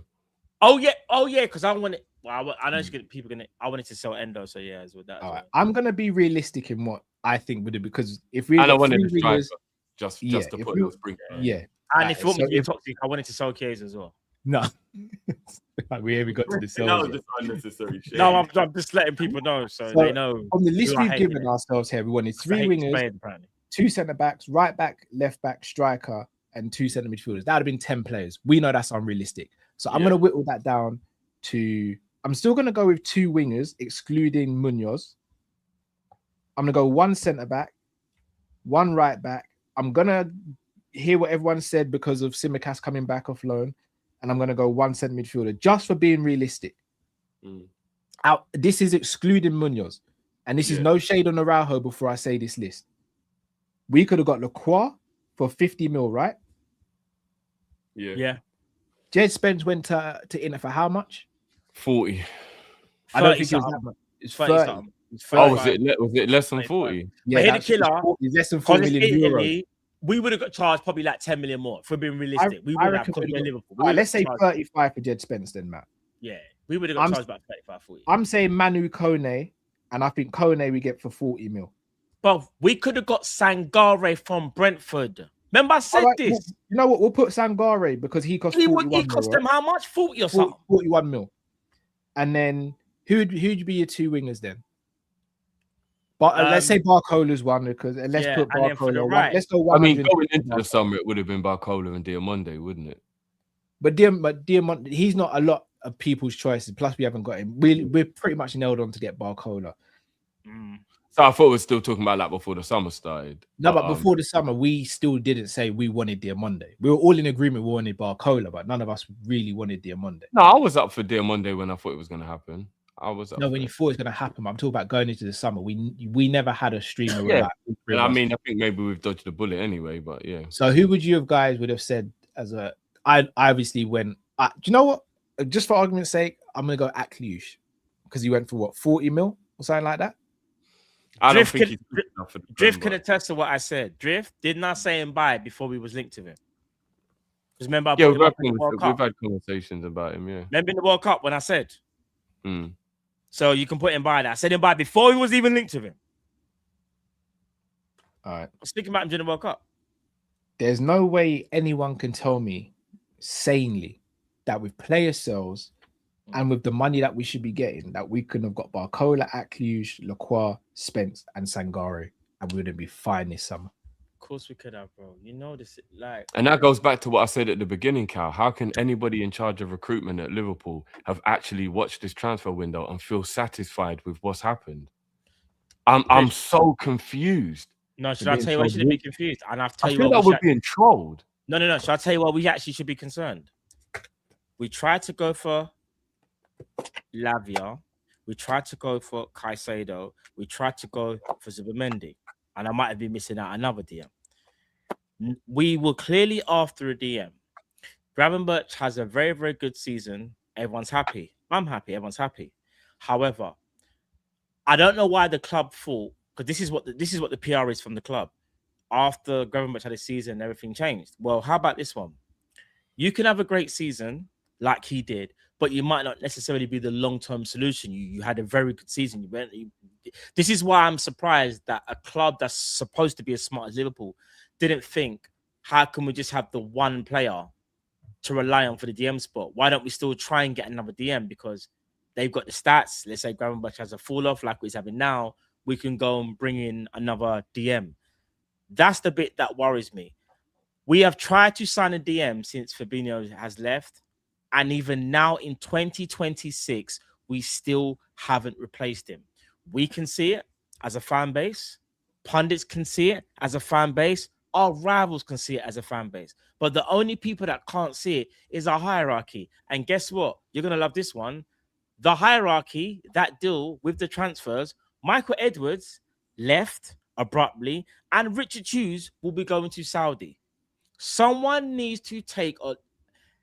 Something is clearly wrong with our recruitment. I don't know why they are not giving Iriola a proper chance to like maximize our season. I just feel like the tools, even if he gets Barcola and one more player, I look at that and go, but you can see the deficiencies in our squad. Why would you not have given him more? We're not asking for some 500 million window like that time when we got Wirtz and all them man there, but he does deserve more. You've just given him Munoz. That's it. And Araujo on loan. And I rate Araujo. But he's still on loan. That means you're just paying for wages. So, Matt, going back to the fullback situation then. 30 mil spent so far is diabolical, isn't it? And we're Liverpool. A team, and we're trying to replace Salah, Robbo, and Ibu. Remember that. It's not even just about the spending. We're trying to replace quality senior footballers. Jack's the Ibu replacement. Either way, it's still crazy that we haven't spent any money. Which from again, William. It's like, crazy. bro, I can't even. I just want to stick with the fullbacks, though, guys. What happens between now and I'm gonna go January? What happens between now and January? The fullback situation. Soberslai's gonna have to play right back until. You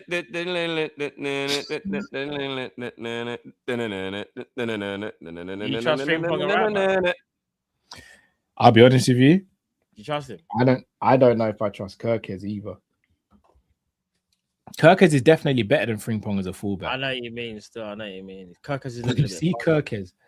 I don't know which Kirkes I'm getting. You don't know what version you're gonna get in it.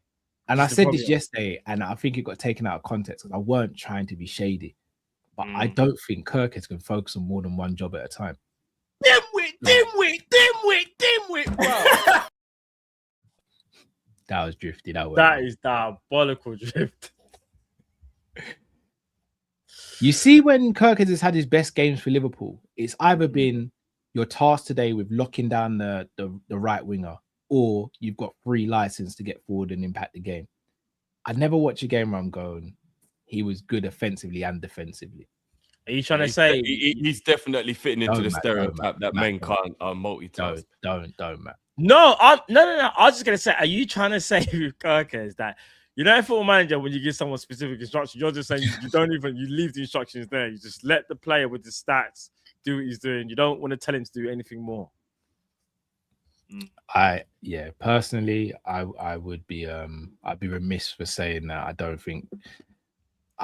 Again, this is not. I still think he's good enough. I just think he's. I was told he can cross. Yeah, I'm gonna be real.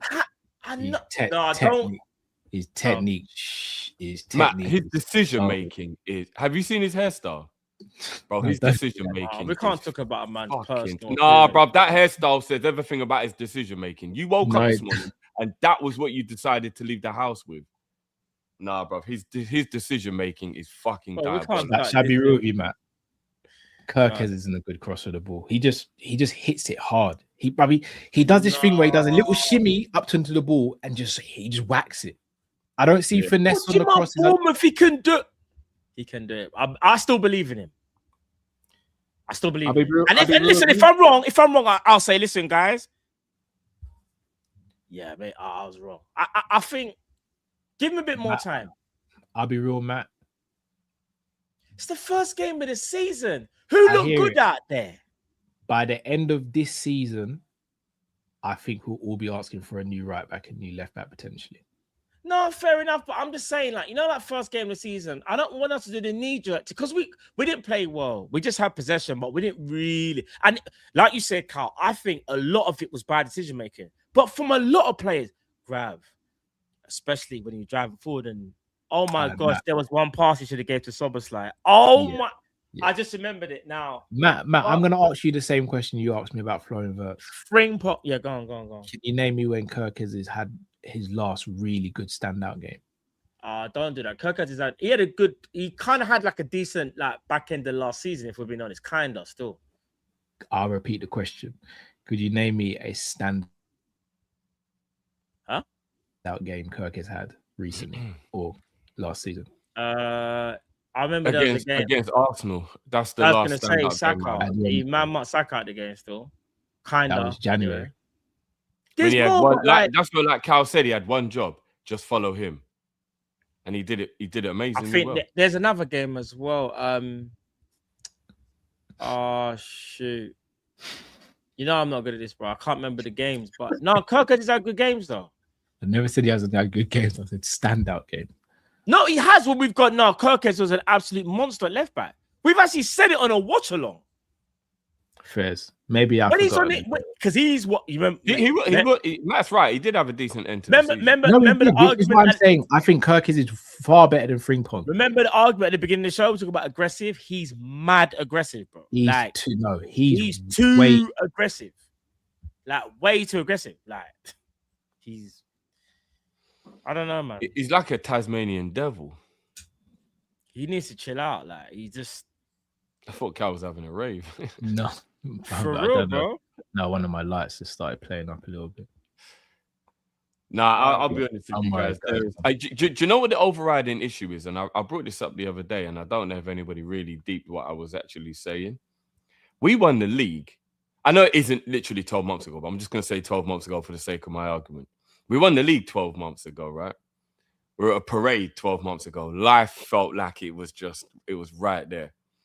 And since then, Richard Hughes has dismantled that title-winning team to the point where there are only 3 players in the starting 11, maybe 4, And that Slot. were part of that team that won the league. And Slot.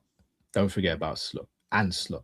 How on earth have the hierarchy or whoever's in charge felt like within 12 months you dismantle an entire title-winning team? I have a You wanna know conspiracy why? theory. Because he used to do it at Bournemouth because it worked. Here's the difference, though. Doing that at Bournemouth and at Liverpool, 2 different things. Remember when Areola lost literally his whole back 4, maybe bar 1? Yeah. Do you get what I'm saying? That's a lot to ask for a coach, but he basically said, listen, we're getting the money, shut up and coach. Areola said, you know what? Cool, I'll coach. So is that why we hired him? Because they Bro, knew hear me out. money. Just because it worked for Bournemouth, you're now doing it on a way bigger scale at Liverpool. In top teams, the big teams that are challenging for trophies, not teams that are, if they get a good run in a cup or if they finish 6th, it's all right. We're talking a club that needs to win titles. You need cohesion and experience. Something that I said we are lacking. We are lacking badly. Bro, in the space of how many years, like you said, Riff, we've lost Trent Alexander-Arnold. We've lost Mohamed Salah. We've lost Kanate. We've lost Robbo. We've lost Curtis Jones. We've lost Nunez. We've lost Diaz. And don't get me wrong, we brought in players. but some of them were like very much experienced players. Whether you rated them there or there, it don't really matter. They were experienced, and I've always said cohesion and experience is like it's a game changer. Because even though obviously we needed that fresh impetus of talent in the squad, we do. I think the problem that Liverpool do and what we struggle with is it's moving on to that next phase. Like we don't know how to do it. It's like we have to get rid of everything to start again. Remember the midfield situation with Klopp, where Klopp had lost all the midfielders and then had to go and buy a whole midfield in one summer.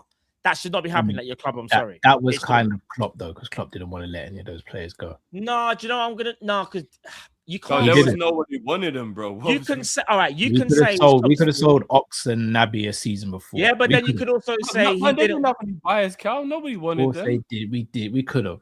How they left for free and ended up in Scotland, and where did Naby go? No one wanted them, bro. Yeah, because we kept them a season longer. He went to Hungary after that. Man went to live his life.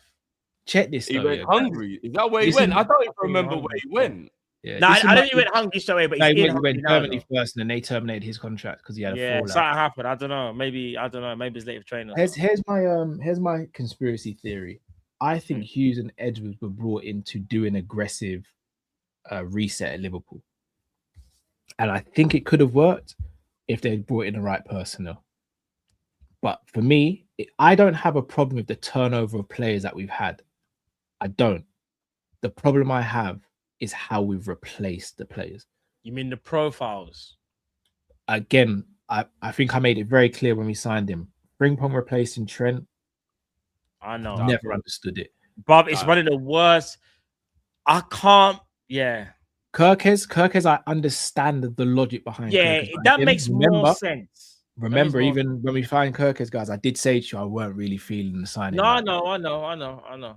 Xhaka to replace Konate. I think Xhaka has got a high ceiling. Leone's got a high ceiling. We needed someone ready-made, someone like a Lacroix this summer. That shouldn't have been a replacement, Kat. It should have been you add Xhaka. That should have been. He should have become our fifth choice. Supposed to be Xhaka and Konate. He should have been our fifth. He should have been our fifth. That's what's supposed to happen, bro. That's what was supposed to happen. In the midfield, you guys, we've spoken about it at length this show. I'm not even going to go back into it. Replacing Diaz with Rio Ngamoa is one of the worst things we've done as a club. And that is nothing to do with Rio, by the way, before anyone takes that and clip it in a silly way. Yeah, I know. We all love Rio. We all think he's got a high ceiling. But to say that Diaz's replacement is Rio Ngamoa is one of the most neglectful things I've seen. Then you're telling me now we have no Salah replacement as of right now, and the Salah replacement could be coming in with a calf injury after calf surgery. It's crazy to me. Ekitike and Isak, I'm fine with. Ekitike ruptures Achilles. It happens to some of the greatest players to have ever played the game. And Isak got a broken leg. I can live with that, innit? But you see how we've replaced the players? That's for me been the issue. And dare I say it, we're coming to another summer where we could be losing Ali and Virgil. Mamardashvili right now ain't Ali's replacement, and God only knows who we could be bringing in as a centre back. For me, an aggressive, because of the lack of business we had done for years, the aggressive approach is understandable. But if you're going to be aggressive, you have to get the profile of players right, and we just haven't. We really haven't. I just think Richard Hughes might be one of the worst things that's happened to Liverpool under FSG. And Slot. We keep on getting Slot away with. No, but the thing is, Slot being in power for as long as he was because of Hughes. It's a massive indictment on Hughes. And knowing that Hughes weren't even going to get rid of him, guys, that Hogan had to come from the top and go, no, hold on a minute. We've actually thought about this. Bro, he's going. I could only imagine Hogan picking up the phone and being like, guys, I've looked at the date. When is this happening? We reckon we're going to give him another chance. Okay, I'll call you guys back in a bit. Probably called it John Henry straight away. He's like, hey, big man, I know you're on the yacht. You may ain't got much reception. I'm going to pull a move here. Just trust me on this one. What are you going to do? Sacking the manager. You're sacking the manager. Richard and no, they don't know about it. But you trust me, right? I'm your right hand man. Yeah. All right, cool. Do what you got to do. Hi, Richard. Richard Michael, is that you? Yeah. Conference call. Yeah, cool. Tell Arnie to pack his stuff and go, please. Yeah, no, I reckon that's how it happened. I swear down. And Michael, if you have a real issue as well, bro, we ain't doing this multi-club system. You can bounce to you. Yeah. Richard, we know you're speaking to Saudi. Just get this summer over done with. You can bounce as well. We'll start again. But tell Arnie he goes today. Yep. Because no one gets sacked on a Saturday. That's crazy. To get sacked on a Saturday is crazy. You must have really pissed someone off to get sacked on the weekend. Sacked on the weekend in a full-time job is crazy. Bro, getting sacked on the weekend when you're not even at work is mad. You're not even working. Let me tell you a little story, yeah. I'm not going to say his name. He got sacked halfway through the day, yeah. Not even at the end, halfway through. Not the beginning, not the end, halfway through the day. And we were all in the shop. And then someone went, yo, Didada's still outside. We went to the front. He was just standing outside looking at the shop like this in disbelief. He couldn't believe what was going on, bro. He got fired halfway through his shift. Was it a justified sacking, though? Did you sack the person? Oh no! I didn't sack him. No, that didn't. You had some role to play. No. First off, he said, "Have I ever sacked someone?" So I was thinking, when I was in charge, did I? That didn't look convincing, Jeff. I'm just saying, bro. No. On this occasion, it wasn't. I didn't sack him. Sacked on the lunch break. I said on this occasion. That means just done it before. You had some. No. I've actually kind of stood by and got people extra blighs when I've been in management. Like, I'm not someone who likes to take food out of someone's pocket or whatever. Like, so I've always kind of been. I would do the whole take them to one side and be like, bro, you're going to get sacked. Heed this one. You have to fix up. You have to, like right now. I'm gonna need you to be extra good now. Moving, you know what I mean? But no, the way it was an alleged situation. So when you're saying, is it justified? I'll say it was an alleged situation. Yeah, you're involved, but I won't ask anything more. No. I bet I know the place. One word answer, guys. You definitely know the place. Yeah, I know the place. I probably know what you're talking about. Yeah, go. Does Barcola get signed by Liverpool before the end of the window? Yes. Yeah. Cool. We're all in that's the only positivity I can have. I have it under good authority that Barcola's done. Cool. Barcola's close to being done, but in buy, not so much. Gakpo. Man City now entered the race for Gakpo. They can let's talk about this. I'm going to be real. The only way I'd be up for selling Gakpo to Man City, I don't even like the idea of him going to Spurs, if I'm going to be honest. But the only way I'd entertain the idea of selling him to Man City is if we get one of their players in return. But I don't know who I'd want from Man City. We should not do any transfer. No. Fresh trim, fresh start. Broski. All right. I'll tell you why we never sold. You don't sell to City. I'll tell you why. You don't sell to City. We tried to get Julian Alvarez a couple of years ago. Diaz, and they said, no, we're not doing it. If we sell Gakpo, I don't care if they offer us 100. Don't sell it to City. It will come, bro. I promise you. It always happens. But we got to be realistic. Shirky's not joining Liverpool. We have to be a bit realistic, though. Why not? He starts with Liverpool. Bro, Shirky's not leaving City to go to Liverpool. We have to be realistic, bro. Do you know who I'll swap him for? It'll probably be like Matthias. Not Matthias. Who's the Matthias Nunes or something? It'll be something stupid. I don't want Gakpo to go. You already know. Like, I like Gakpo, and I think Gakpo will play well under Iraola. But if he has to leave the club and it's to Man City, I agree with Cal. Swap deal. Doku done. They ain't letting Doku go, Drew. They're not letting Doku. Why are you not? If our left wing was Barcola and Doku, we're scared of fucking living daylights out of every right. Doku, we're not getting Barcola, bro. We are getting Barcola. You think City are letting Doku? This is squad building. We have them both, bro. No, there's no way that would happen. And then we have whoever we buy Minter and Munoz for the right. It'll be perfect. I'll be real with you, Drew. Is going to a different club, guys. If we had the chance, I'm swapping for Shirky. Yeah, but then we've got to sell Verts because you can't have Verkin. Hold on. So we can have Barcola and Doku play the same position. No, but that's a little bit different though because you can alternate. Verts can play. So Shirky can play right wing. I don't like Shirky wide. I'm not gonna lie. I'm not a fan of Shirky wide. Pause. But Yeah, so That is so yeah, so that might be that might be a sending off, you know. He done one of these, covered his mouth. that was a bit mad. That was egregious. What about Gvardiol? No, but I'll take Gvardiol. Yeah, no, bro. Obviously, I'll take Kuzhinov. the thing is that but we got to be realistic. Though. I'll take O'Reilly. Yeah, again, O'Reilly. We got to be realistic, guys, man. No, I'm just telling you the players that they've got that I would take. If there was a player from City, who do you think they would be with? So I think Matthias Nunes would be one of them. Not taking it knockouts, bro. Well, this ain't 2022. No, but we got to be realistic. I think Gvardiol is realistic. You think we could get Gvardiol? In a swap deal, I think we could, yeah. Chat. Now I see why you lot cooked him. Cal's not being realistic. You're not being realistic. You think we could get Gvardiol out of City? I do, yeah.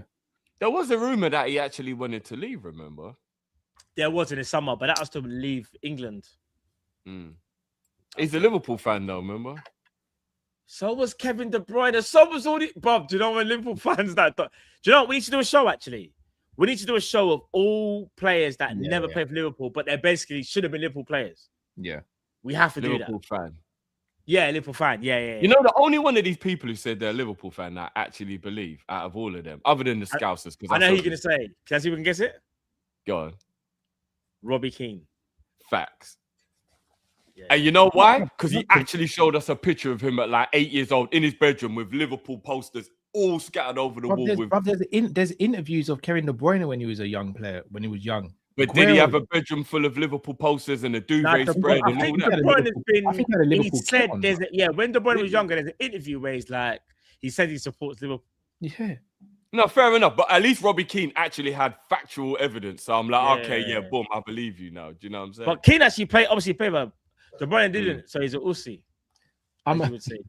Oh yeah, you know Harvey Elliott. I believe Harvey Elliott as well. Actually, yeah, Harvey, 100%. 100%. Think cards frozen. That is mad. Yeah, that's a crazy pause. We got to remove. Yeah, we got to get rid of him. Yeah, that was a crazy. Yeah, that was looking mad. What was we saying? I think we was talking about Gakpo going to Man City, innit? That's it. Yeah, bro. I'll be honest. We can't sell Gakpo to City, bro. It would be so stupid. Man, I wouldn't sell him full stop, bro. No, neither would I. Because you want to hear a joke, Drift? I still live in a world where if we need an emergency striker and he's got experience, he's right there. Because you know what it is? Gakpo scored yesterday, right? He was the only one that scored from open play for us. Obviously, we know Sobostan scored the penalty, but Gakpo is still capable of doing that. I still think he's a good player. If we get Barcola, I understand that Barcola would more likely be the starting left winger. But I still live in a world where Isak, if he's not doing well or gets a knock, I'm happy to have Gakpo. He plays up front. And do you know what I mean? And then you still got Barcola and you still got whoever on the right hand side. I don't think we should sell him. I'm willing now. to accept. Next season. I'm willing to accept that I might be completely out of pocket, be embarrassed I've said this tomorrow, and I'm just being emotional. I have the self-awareness to understand that that's the mood I'm in right now. Do you know, I actually think you'd get more out of Gakpo in the 10 than we get out of Verts. In the 10, you might get more. You probably get more goals. Do you know that? You might get more goals. You probably get more goals. Actually, I think it's a really bad decision to let Gakpo leave the football club. Based on what we're doing this summer, yeah, you're right. I don't think based on the player, but based on what we're doing this summer, yeah, you're absolutely. I still think he's a much better player than people remember. Like last season was terrible. He was terrible. He's a much better player than last season, man. He just is. I mean, I've always liked Gakpo, so maybe people are going to sound being biased. I'll be real. Jeff, you'd be so frustrated with Gakpo in the 10, though. Maybe so, but I'm very frustrated with Florian in the 10. Don't play him in the 10. If you think Gakpo spams shots from the left-hand side now, bro. You know Gakpo would do well in a 4-4-2, though. Isak would strangle Gakpo by the end of October. Bro. He would. Still, he would. Isak would strangle him, but you know what? At least he might come up with a bit of magic. Do you know what I mean? Like Gakpo can shoot, bro. He can actually shoot. Yeah. That goal we scored was not a joke. That was not a joke, you know. The only person at the squad who's a better finisher than Gakpo was Isak. Yeah. Yeah. Now, yeah. Yeah. But again, that's kind of indictment on the rest of the squad. No, I actually think Gakpo's got a high level of finishing, to be fair to him. He's a good finisher. He's got a very good long range driver. No, but he actually plays the ball as well. He got a good inside, like kind of. He's a decent header of the ball. Like I think he's inside a good shot. Like, was it finesse shot? Whatever you call it. Remember, I'm going to be honest. Even when we were a really good team, when Klopp left all the year, we were winning the league. I probably would have still said only maybe Jota was the better finisher than Gakpo, even at that time when we were good. Gakpo's a good finisher, man. He is a good finisher. I think he's a good finisher as well. Gakpo is replaceable, but because of the situation we're in right now, I prefer to hang on to Gakpo. You can't sell him now, bro. And this is how you actually win stuff. If we was to bring in Minter, for example, and Barcola, and then we've got Munoz and Gakpo as the covering wingers, that's good. Like that is actually how you have the squad to be able to challenge. If you let Gakpo go in and it's on Rio, guys, I think Rio's going to be a superstar in the future at some point. I do. I'm not giving up on his talent.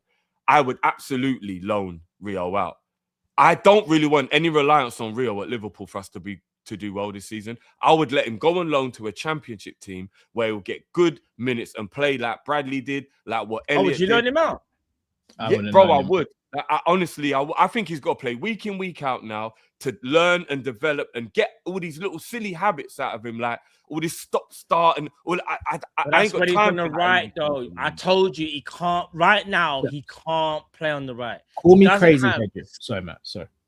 No. I was gonna say he doesn't have the He don't have the correct skill set to play on the right. Obviously, that you can develop that, but he's still much in the mode of when I'm on the left hand side, it's a start-stop. I know when to cut in. Think of that sick goal that he scored, where he done the Majinki, dropped the shoulder and bent in for our corner last season. Was on the left hand side. Yeah. When he's on the right, bro, it limits his game because like he can go on the outside, but he's not the greatest of crossers either, and he doesn't really want to cross. That's just not his MO. He wants to cut inside, so what he does is shimmy, stops, does this, lays it off, tries to do a 1-2. If not, he plays it back. It's like broski. We need more than that. That's not getting us anywhere, Rio. Yeah. And do you know what worries me a little bit about Rio as well? If I was going to say the one thing that will put a little bit of doubt in my mind is he's actually slower than I thought he was. Like watching him in the youth team, maybe it was because he was playing against kids. Like he looked rapid. Watching him against men, he's not actually very quick. And I do worry a little bit because I know he's got a little bit more growing to do, so maybe he'll put on a bit more muscle mass and his legs will get stronger. Maybe he'll get a bit quicker.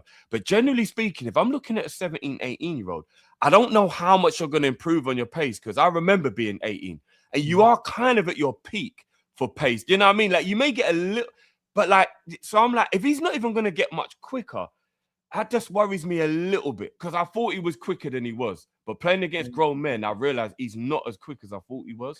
But he doesn't really get that space to show it either, though, Drift. So he's kind of still unknown because whenever he gets the ball, he is double and triple teamed on as well. Shall I be real with you, Drift? I actually think I would keep Rio this season in the night. All right, I'll give you my ideal world. Rio would be my third choice left winger in an ideal world this season. I'd still have him playing academy games, and then next season I'd loan him out. I would hope by next season he might be ready to play first team football, though. No, I'd loan him out to a championship team. I think at 17 playing in the championship is still quite young. Championship is very physical. Bundesliga, I tell him it is physical. It is. Nah, Bundesliga is not. He needs a baptism of fire. Like Harvey Elliott was what 18, 19 when he went out on loan. Dortmund, man. What's wrong with Dortmund? Because it just give us a false sense of security. We'll think he's good, and he'll come back and give him a false sense. I need him. Yeah, maybe. I need him going to grounds where I just don't give. I need him going to grounds where he don't know the opposition he's playing against, but the opposition. I hear you. I hear what you guys saying. I hear you guys. Like, and all the opposition wants to do is just grab his shirt and foul him and just rough him up all game. I need that, and he's gonna get that in the Championship. So I've seen it work. Harvey did really well at Blackburn. Morton. League One for Bradley with Bolton, like with the examples of it working, and then they're much better for it. I'd let Rio go on loan. And we forget he's 17. Yeah, that's why I don't want any reliance on him. Same, but it's also the reason, if I'm going to be honest, I don't want Mbaye as well, because Mbaye is only a year older. I don't know. The thing with Mbaye though, he looks like he's ready. He's playing for PSG. He's playing for the best team in the world right now. Mbaye's got experience though. Even though he's like 1 year older than Rio, Mbaye's got way more. And not way more, but he's just got more experience. He's a bit more. But you know what is with Mbaye as well though, Cal? That makes it easier for him. He's a right-footed right winger. So when you force him to go byline, he ain't scared to put in a cross. No, I hear that. But again, Rio's different. Rio's not that type of. He's a left winger, bro. I can see Mbaye becoming a left winger as he gets older, though. No, but the point being is maybe, but he could play right winger a good clip. Do you get what I'm trying to say? Maybe. So, and definitely after the game, because Matt, obviously, we haven't spoken about the game. I was massively impressed with how Ambi pedal. I need to keep remembering Munoz is. I didn't realize Munoz had a good left foot. I didn't know. Yeah. I didn't know. He really looked comfortable with his left foot. I'm not even gonna lie. He definitely should be the one. This is why I say Munoz can probably play on the right more than Rio, because you can play more than Rio. Yeah, but again, Munoz played last year in La Liga, guys. He's got. But he's 23, Matt. No, I know, but he's got experience. Remember, this is Real Madrid youth, man. Like he not like the experience between him and Rio is very different. And when you have a senior 1 year level of football compared to being in the team every now and again, it's night and day. Shall I be real with you? Night and day. When we bought Munoz should have become Gakpo's replacement, and we should have still bought Barcola for left wing, and we should have bought 2 right wingers. That's what we should have really done. Yeah. Because again, we bought Munoz, so that was done early. The moment you buy Munoz, it should have been Munoz and Barcola as the 2 left wingers and two right wingers. Mm. And again, no shade here on the manager, but I kept on being told, and he himself said it, so I understand. I want my wingers to be able to play on both flanks and all this. I didn't see Gakpo and Rio swap flanks once yesterday. I know, because Gakpo on the right is a car crash. So again, the managers, because I don't see us doing that if we got Barcola in the team. Maybe Barcola and Minter, maybe they swap quite a lot, because Minter can actually do a job on the left as well. But even still, I don't. Are you not seeing what the chat are saying? What's that? What's that? City are in talks with PSG for Barcola. You're lying. I ain't seen nothing. The chat are saying City are trying to hijack Barcola. No, they're not. Massive shout out to our sponsors OK Jersey, who have an amazing 4.7 rating on Trustpilot. Look, people, the season is fast approaching. If you want to grab this season's kits and much more, whether it be training gear, kits for yourself, kits for your wife or girlfriend, or for the kids, or for a family member or friend, head over to okjersey.com, whether it be Liverpool, another club, or country. And people, for a further 8% off, use the promo code Kopish. That is right, KOPISH, for a further 8% off. So there's only one thing left to do right now. Head over to okjersey.com.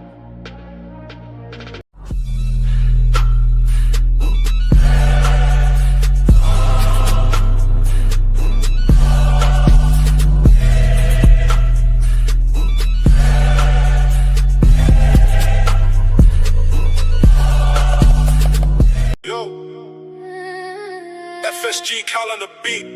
Merseyside settings, future looking bright again.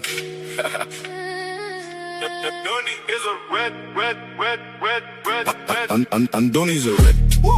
And Donny's a red. Sauce slot pack his bags now. Sorry, I just needed to figure out. Bro, it's fine. There's nothing's happened. The chat scared you, bro. I just needed to regroup for a sec, because I'm not gonna lie, watching Cal from behind the scenes. Look.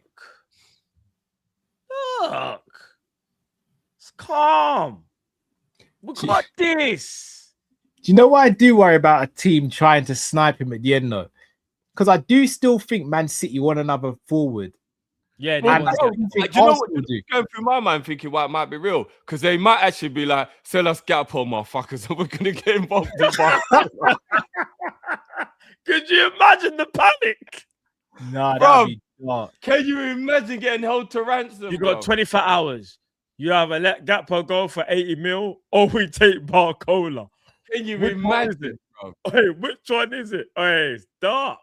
Because Nah, we got Barcola, guys. We got Man, Barcola. Man City's wingers now is only really Semenyo and Doku, right?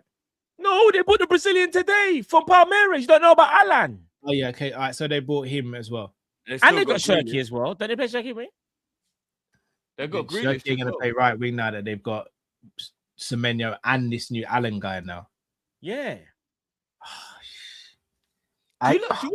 Does anything they're doing make any sense to you? Look? You know they've Gonzalez has gone to Newcastle. Yeah, I know, but they bought in new Buadi, innit? Hear me Yeah, out. but I feel like they needed Buadi and Gonzalez. No, No, I hear me out. agree. I would have taken Gonzalez at Liverpool. Do you know that? 100%, bruv. He's actually a good player. We take Yeah, anyone. I actually No, do I'm not rate just him. saying that. Just like I'm being serious. He's a good player, bro. When Rodri was out of his ACL, he actually proved himself. He is actually a good player. He is. Why didn't we? Again, maybe because it's rivals. I don't know, but You can do better than him, but he is good though. He's Even this definitely- Alan player from Palmeiras, could we not have taken a punt on him? I don't know. for the right hand side, yeah. I'm guessing whoever they buy for the wing is technically covered, though, right? Because Doku and Semenyo are the starters, so I'm guessing whoever they're bringing in. I hear it. I don't know, man. I have this horrible feeling Arsenal going to try. Look, I still think we'll get the deal done. I still think Arsenal going to try. Liverpool wanted to do a deal for Bradley Barcola. I think the conversation is too far down the line for another club to get involved. I'd like to think so as well. I can't believe. And if it does happen and we do get hijacked, then Richard Hughes is even worse than we thought he is. We're gonna get Barcola. Do you know we're gonna get on the right hand side? We're getting Minty, you know. That's why people Matt, couldn't understand. Can I be completely frank with you? I wouldn't be surprised if Barcola is the only signing we make. So. No, I've got a funny feeling we get Minty. Oh, Rio played there, Munoz played there. I think we might get Barcola, keep Gakpo, and sign no one. Yeah, I think that's. I will say this though: who would you rather play on the right hand side, Minto or Rio? Minto. Oh, what are you saying, Matt? Why are you asking me? I'm asking you, fam. Yeah, but me and Drift have answered the questions. Just down to you now, brother. Yeah, but I'm picking Minto though. Why would I not pick Minto over Rio on the right hand side? Of course I would. Minto's better than Rio on the right hand side. I'll be honest with you. Minto's just better than Rio right now. I'll be completely honest. I've gone past annoyance and anger and all that stuff. If Minto's who they want, just get him. I'm not gonna crash out anymore. I'm not. If Minto's who you want, just get him. You know what I mean? I just have to have faith that you tied the bungee rope before you dash me off the bridge. I have to have the faith. Jody is though, Drift. For me, I don't like the fact of that the man's coming off the back of a surgery, bro. Bruv, he's not even available. Do you know how bad an injury on a calf has to be to need surgery? I've never even heard of anyone. That means it might have been like off the bone. Bro, it must have been a bad injury to need calf surgery. More time, any form of injury to your calf is just 3-4 weeks recovery and then you're good. I've never heard anyone actually need surgery on their calf before, apart from a cut or something like that, or a leg break. But like, if you're just talking muscle related, the calf is pretty resilient. Do you know what I mean? Like, I've never heard that. So you're right. It must be a bad injury. Mad. Yeah, it's mad. It's mad. Sounds crazy. Yeah. He cracked the bone. Oh shit! It weren't muscle related. It was bone related. Actually, it sounds weird. That's actually better. You know, it's actually better. Your bone's better than muscle. Like a hill. Yeah, that's probably better still. But then it's weird they didn't call it a fracture or a broken leg. Then, isn't it? That's a bit weird. Because if it was, that is weird. That's what it would be, isn't it? Like a fracture or whatever. I don't know, guys. I don't know. A Fabrizio update. when he I reckon they're just trying to gas us. There's a little no bit worried, it's update. negative. Yeah, I just the Fabrizio update is probably going to be Liverpool and PSG are still in PSG conversation. are edging closer. Oh, it's not even very Fabrizio. It's one guy regurgitation. called Francois Plétieux. That's the guy. Has anyone ever heard? Francois Plétieux. Plétieux. Matt's French accent always gets me. I don't know why. Masquier. I said plaisir. Bro, Sacre Francois I said Plétieux. plaisir. Are you not Italian, Cal? I swear that's Italian. I'm here with the update. I can't do Fabrizio. Everyone's hard, you know. We go, guys. Here we go, guys. Bradley Barcola. Liverpool. It's Belgian now, bro. No. It's Wait, Belgian, You're half French, half I Yeah, know. half Let me Belgian. think. Matt says, listen here, right, guys. Go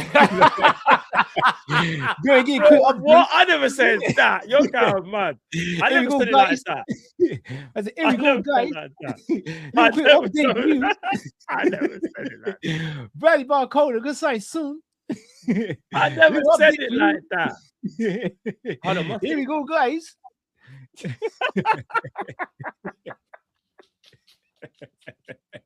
Hey, listen. Here we go, guys. No. I never said that like that.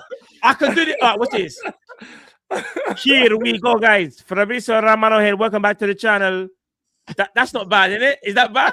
No, that wasn't That's bad. not That wasn't it's too got bad, a innit? It's got a Patwood ting to it, though, bro. Yeah, It's got the it's- yeah, Patwood it ting. was- Ain't that- it's was it not that bad? Do full it again, Italian, man. but it Do it wasn't again. bad, Do it again. it I'll wasn't. point out exactly where the Patwood slips out, bro. Go on, do it again.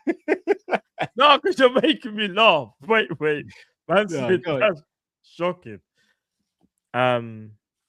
We saying it Italian now? No, I won't do it now. I'll do it a bit later because now that I'm overly thinking, I'll do it later on before we kind of close out the show. Here we go, guys. Big up, man. I have an update for you. Oh gosh.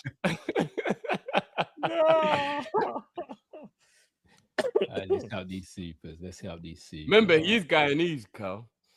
Who's that? Matt. Yeah, I know, Matt. but he's got the Jamaican twang with him as well. He slips out now and again. But that's why he sounds a bit Jamaican Bayesian as and well Guyanese, sometimes. isn't it? Yeah. Shout out to Ice T says Iraola working on fixing a sick car with limited budget. Basically, can't trust FSG. They got what they wanted out of us. Now they're neglecting us. Yeah, it's not looking good, man. Eagle versus Sharp. Big up. I haven't seen you in a while, bro. There's no such thing as mid players, just mid agents. Landlord's agent is the real MVP. That's crazy. Lee says, pay your subs and hit the like. Big up yourself, Lee. Appreciate it. Alright, Please big up do Lee, smash man. that like button, please, people. Jamal says, I know people are vexed and trying to ice cold but try an ice cold or frozen Kit Kat. Simple pleasure, but trust me, it'll cheer you. That must be Drifty's burner account, bro. 100%. We're hearing deep conversation about football, man. Just said. Man's Let me talking about talk the frozen Kit Kat, you Kit know. I say no, that's definitely just burner, bro. 100%. If he's talking about a Kit Kat chunky, Yeah, I can't. Yeah, eating a warm Kit Kat chunky is weird. It's like, Yeah, Oh, yeah. yeah, Mm-mm. no. big he up has Hamza to be says- able to snap. You know what I mean? Like yeah. From the fridge Yeah, or something. Can't be 100%. no what? Yeah, no. Big up Hamza says, if we don't buy a DM, we should let Trey play DM and play 2-8s. That's what we're saying. Grav, Sobo, Verts. Trey can dictate and break lines. Just be brave and let him develop. I mean, Trey's had less minutes than Rio. Let's just put that into perspective, guys. Had less minutes than Rio for Liverpool. Now we want him to be our savior. But crazy. I think he's impressed more though. Old Devlin says contribution to Cow's pain meds. Thank you. Appreciate. Nice. That's dark. Big up Ram says Cow went to my local Waitrose today. They're selling 1.75 litre of apple juice for £1. Better value than your basic Audi R or Arc Drift. Big up boys. Basic Audi. That was unnecessary. £1. That's good. That was a shot for no reason. Well, why did the word basic? You could have just said better than Audi Arc Drift. Man, yeah, that was a That was 3 a minutes shot for later. no reason. For There's no nothing wrong with reason. that. No reason. And You know, again, I'm not gonna lie. I feel like I have been a bit of a bad influence on Ram though, because Ram's been in M&S and weight shows a hell of a lot recently. yeah, still. I can imagine, bro. I mean, all for it. I'm here for it, but I think I've been a bit of a bad influence. I'd love to see this £1 apple juice, bro. It's probably off cut. Waitrose one. I'm gonna go check right now. It's online. probably off cuts, bro. You just dash the apple core in there. That's probably what they've done with that apple juice. Probably ain't even blended up, bro. Price says Frimpong is average at best. He's just not good enough. I hear it. Casey says I'm on Cal's side. I'm on Cal's side. Chat you, man. On your last leg now. Okay, cool. Go back, guys. Watch the first 10 minutes of this morning stream and you see how I got ambushed. Big up Vitu says in our last 2, Gakpo has 2 goals and 1 assist. He's our most informed attacker currently. If he goes, who gets the most pressure, Verts or Isak? Because to be honest, we've destroyed Gakpo, who's the next scapegoat. It's Verts. It's already Verts. Trevor says Fabinho worked because he had runners around him. Right now, we need a Mascherano because we don't have runners. Drift is right. Mascherano could also pass, do all those other things, though. But I hear where you're coming from. Mantis says, for all the talk about flow and grav, another real problem we currently have is Rio on the right. He's so poor and it's not his fault. Minter needs to get her ASAP for balance alone. Our spine is broken. Spinal. Jamal says, Jao Paulinho. Would you guys take Paulinho on loan? No. I'm taking it on loan, man. No, we can't do too much. We're doing too much. It's either Paulinho on loan or no one. I'm taking Paulinho.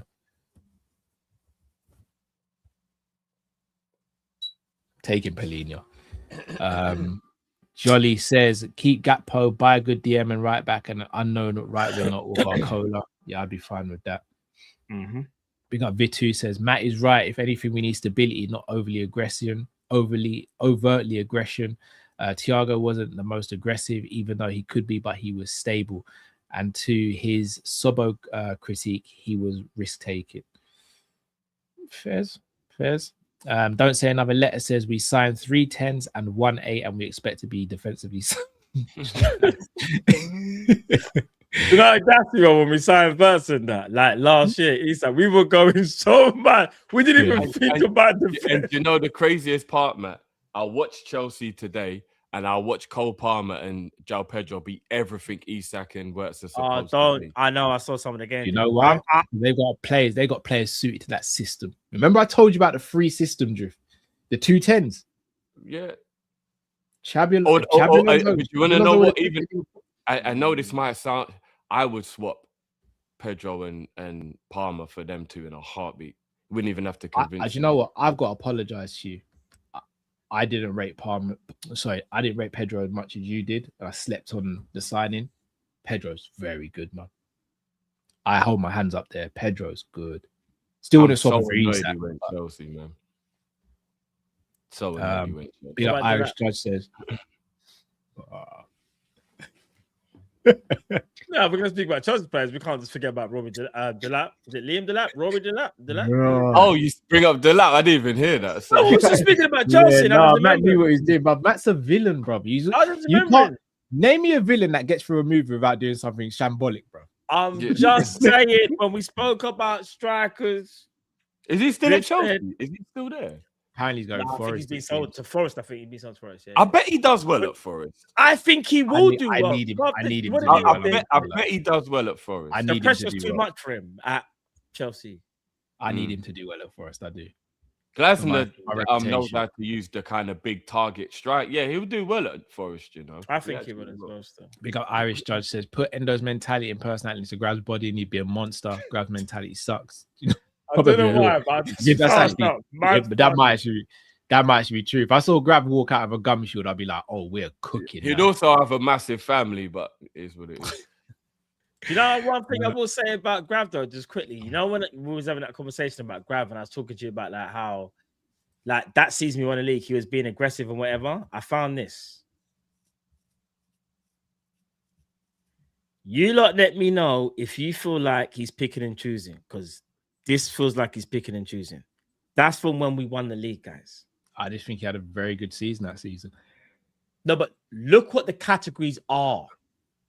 To be fair, He though, was Matt, you switched- don't he was really need switched aggression. on. You don't need aggression for any of those things, really. No. This ain't about aggression. This is just about Gravenberch being switched on. Oh, He's yeah. not switched on. He can do what needs to be done. Has he become complacent then? Because he was I fighting think for it to prove he was good back then. Has he got complacent now? Bro, I'll say think this here. the elephant in the room is the worst thing to happen to Gravenberch in the midfield is Trent leaving. In what way? Progressing the ball. Oh, you mean because we had a person The doing it? midfield didn't have to pass, bruv. Just give it to Most Trent and say, do interceptions. something. You know we can dribble, Yeah. but it's not even that though. Look, it's actually most short passes complete. That actually shocked me, but it's more about this though. Second most possessions won. First was Caicedo.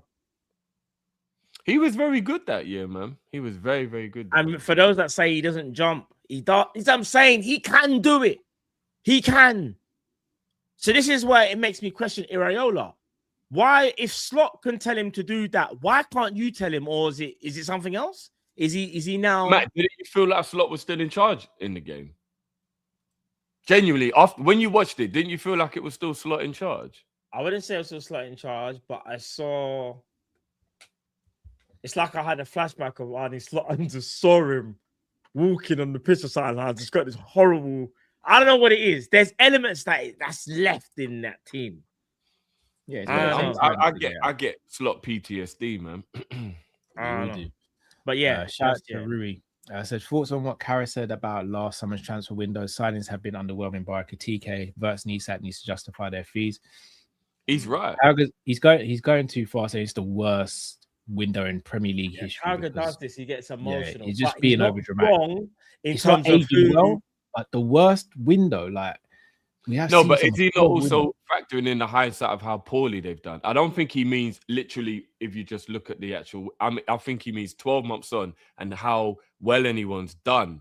Yeah, no, but there's been other wrong, players. though. There's been other teams who have signed players and they have had horrific 12 months as well. So I'm just saying we haven't. Though, Cal. We haven't. Yeah. We've only got one successful signing from that summer, which is Ekitike. Really, if you really think So about far, it, that's the only one.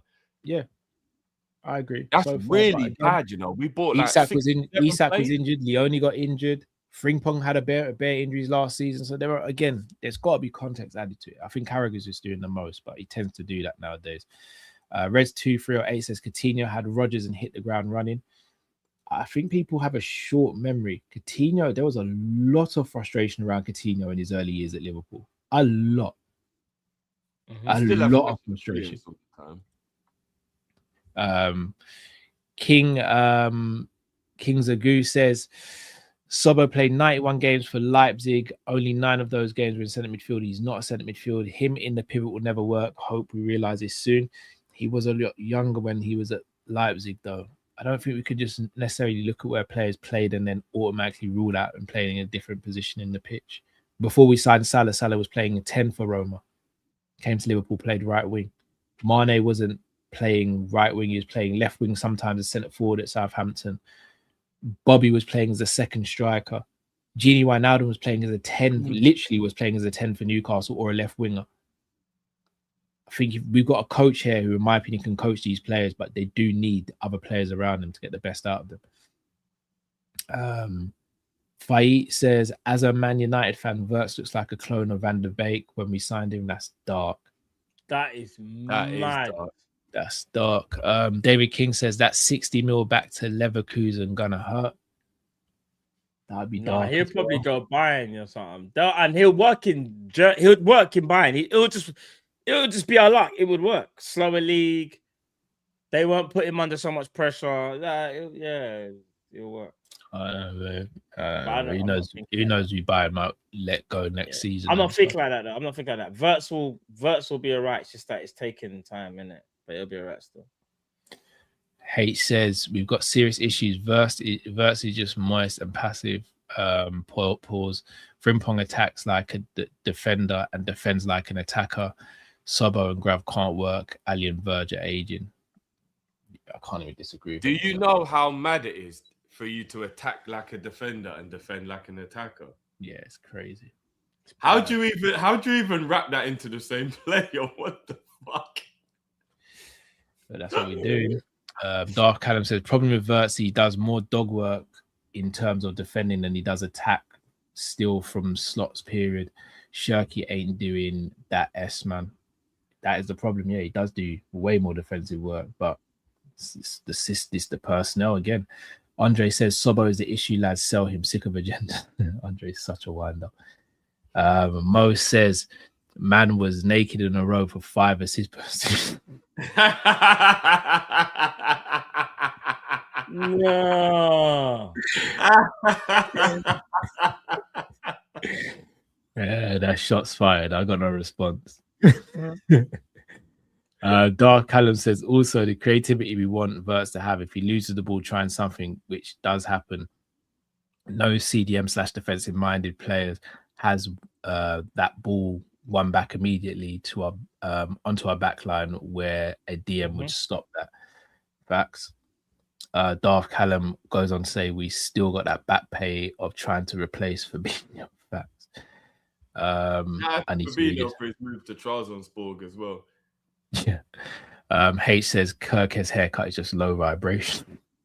Darth Callum says, that's bad, man. That's bad, man. Being real, we've never replaced the caliber of Genie, Hendo, Mane, Fabinho, Firmino, even Origi, reliable when called. That's the spine. That's been years now. Forget Salah, Robbo, and Jones. Facts. Big up Gaz says Due and Shema Kone, or I can't pronounce that name, so I'm gonna say Jugiaras, Barcola and Minter. I mean, I'd be fine with that if we finish the window like that. I'd be absolutely fine. Says Billy Hogan, get Bezos on the phone while you're at Max. Gaz also goes on to say back of Haaland's head looks like the front of me. It's crazy. The front of Mignolet? That is crazy.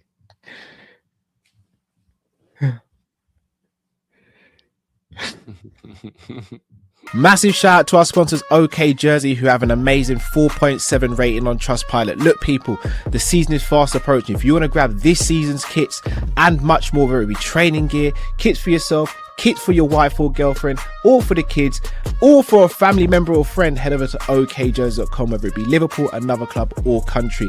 And people, for a further 8% off, use the promo code Kopish. That is right, KOPISH, for a further 8% off. So there's only one thing left to do right now. Head over to okjersey.com.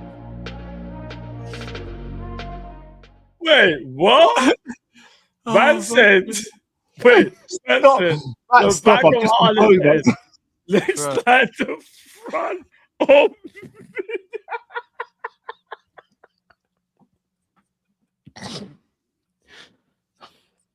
I literally just composed myself and then I heard Matt start laughing. Say that. That's mad. That's, you know how mad that is. No. Damn. Oh man, that really got me. Even I needed that commercial break there. That's crazy. Big up to Ice-T says FSG needs to put the red dress back on and leave. Yeah, I hear it. Says Man City player to buy Marmoush and available. Gakpo for Marmoush, guys, would you do that? It's done already, isn't it, to Spurs? Is it not close done? to going Spurs, though. He's very close. I don't need another player where we don't know what his best position is. Actually, no, Jiff, you might be right. They've already agreed the fee, innit? Yeah, I thought we got the here we go. It's a loan with an obligation or something.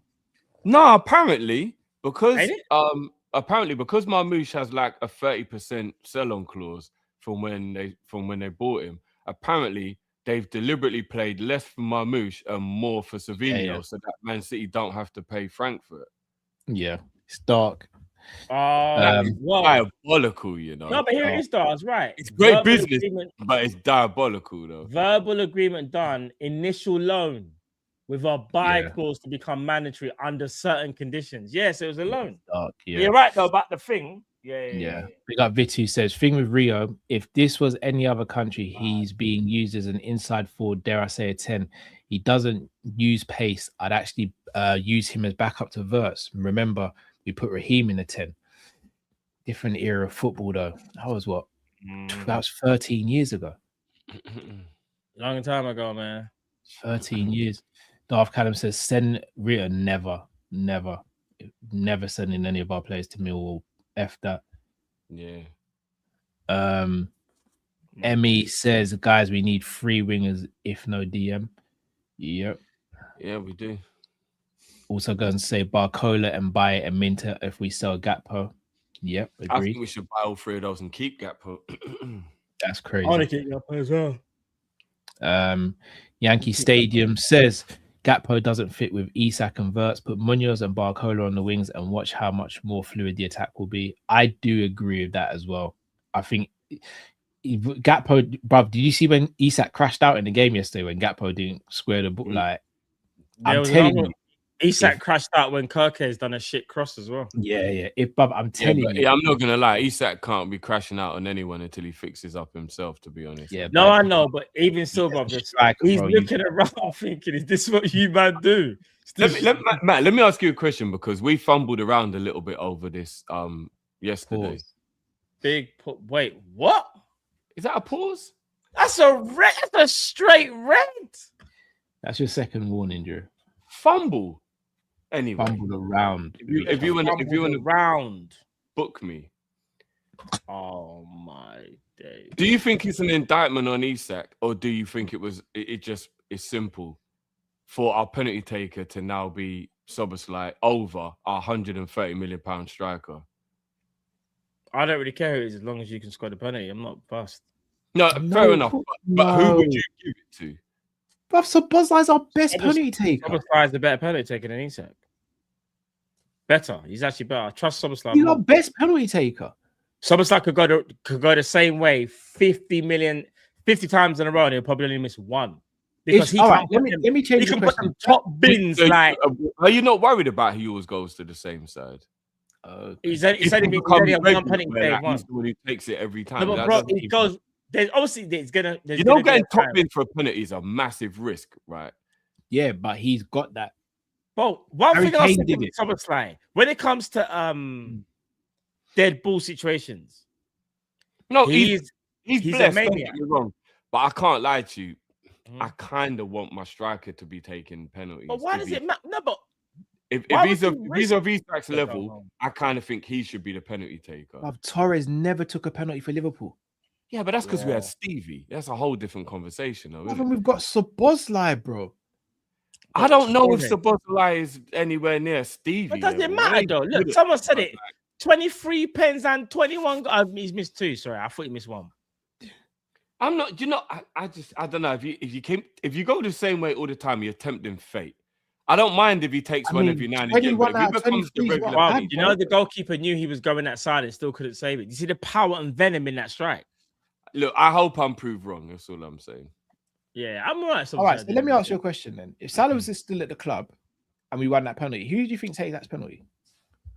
Yeah, but I've never thought Salah should be on penalties. No, but my point is... It would have been Mo, but I would... that's my point. You've got a designated penalty taker in the team. You stick with that designated penalty taker, regardless of... No, but I think that was ego. Mo's never been our best penalty taker in any era of him being No, in the I'm club. not saying he has, but if the team and the manager just as come on to saying this is our penalty taker, you don't change that. The only way they should have given that penalty to Isak yesterday is if we're like 2-0 up and you can make it 3-0.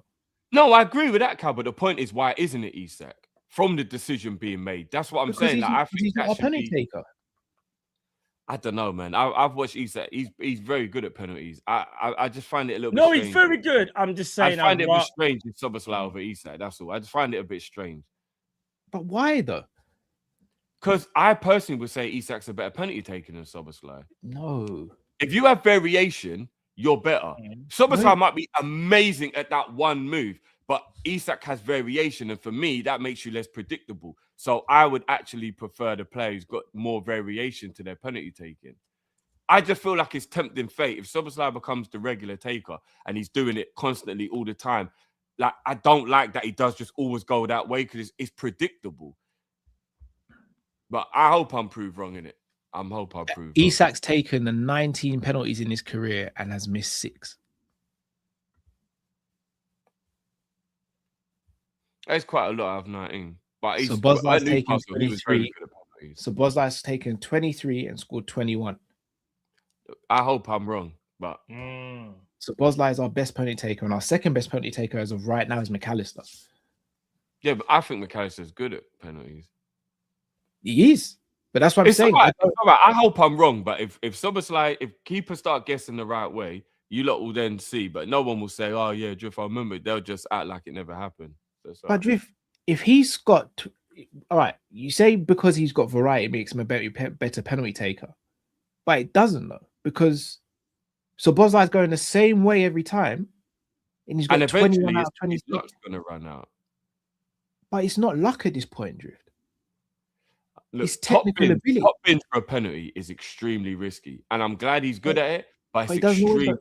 But he doesn't always go top bins. Against Inter Milan last season, when he took that penalty in the dying minutes, he put it in the same place, but he just put it slightly lower.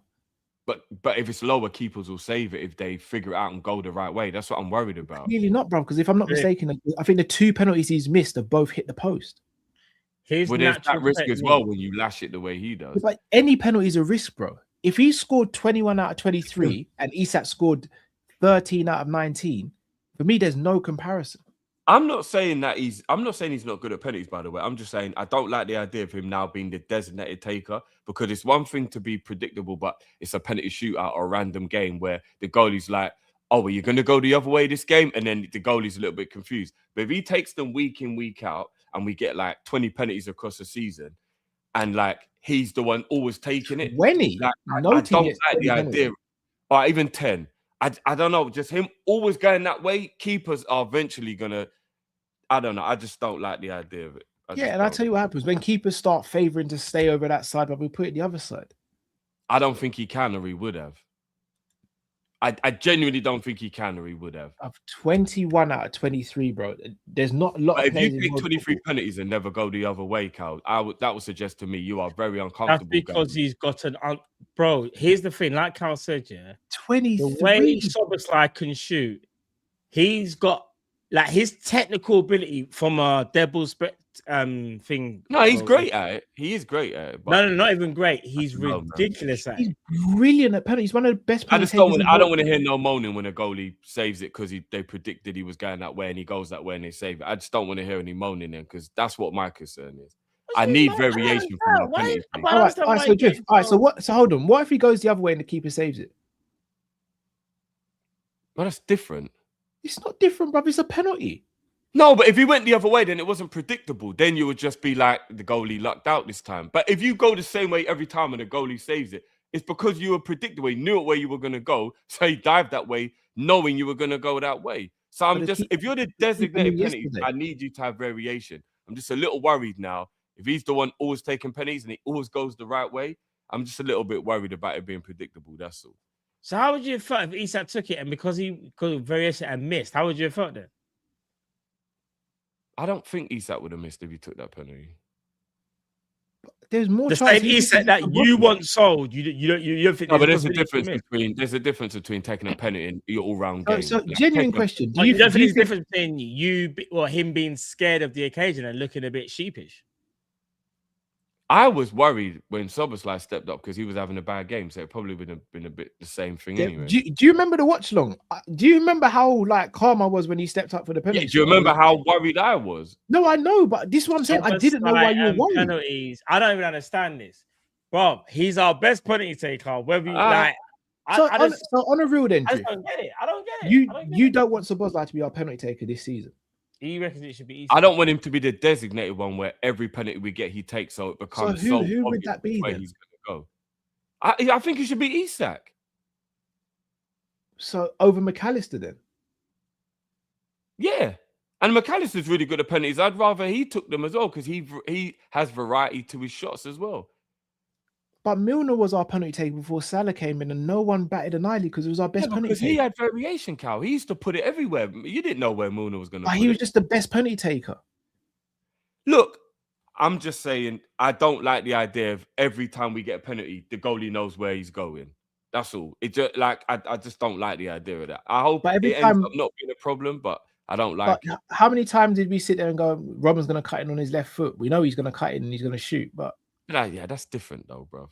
it's not. But this is what I'm saying. If a player's master the technique and they have the evidence to show they've mastered it, then I don't think it matters, Drew. I'd rather have the certainty of he's mastered this than a player who steps up thinking, do I go right or left today? I'd rather him just be like, I'm going to your right, and you know I'm going to your right, but you're not going to stop this because I'm going to hit this with so much technique and accuracy. There's nothing you can do. I hope I'm worried about nothing, but we'll see. When he misses a penalty, I'll see how people react. Well, depending on how the penalty is, when we'll we react. miss the penalty.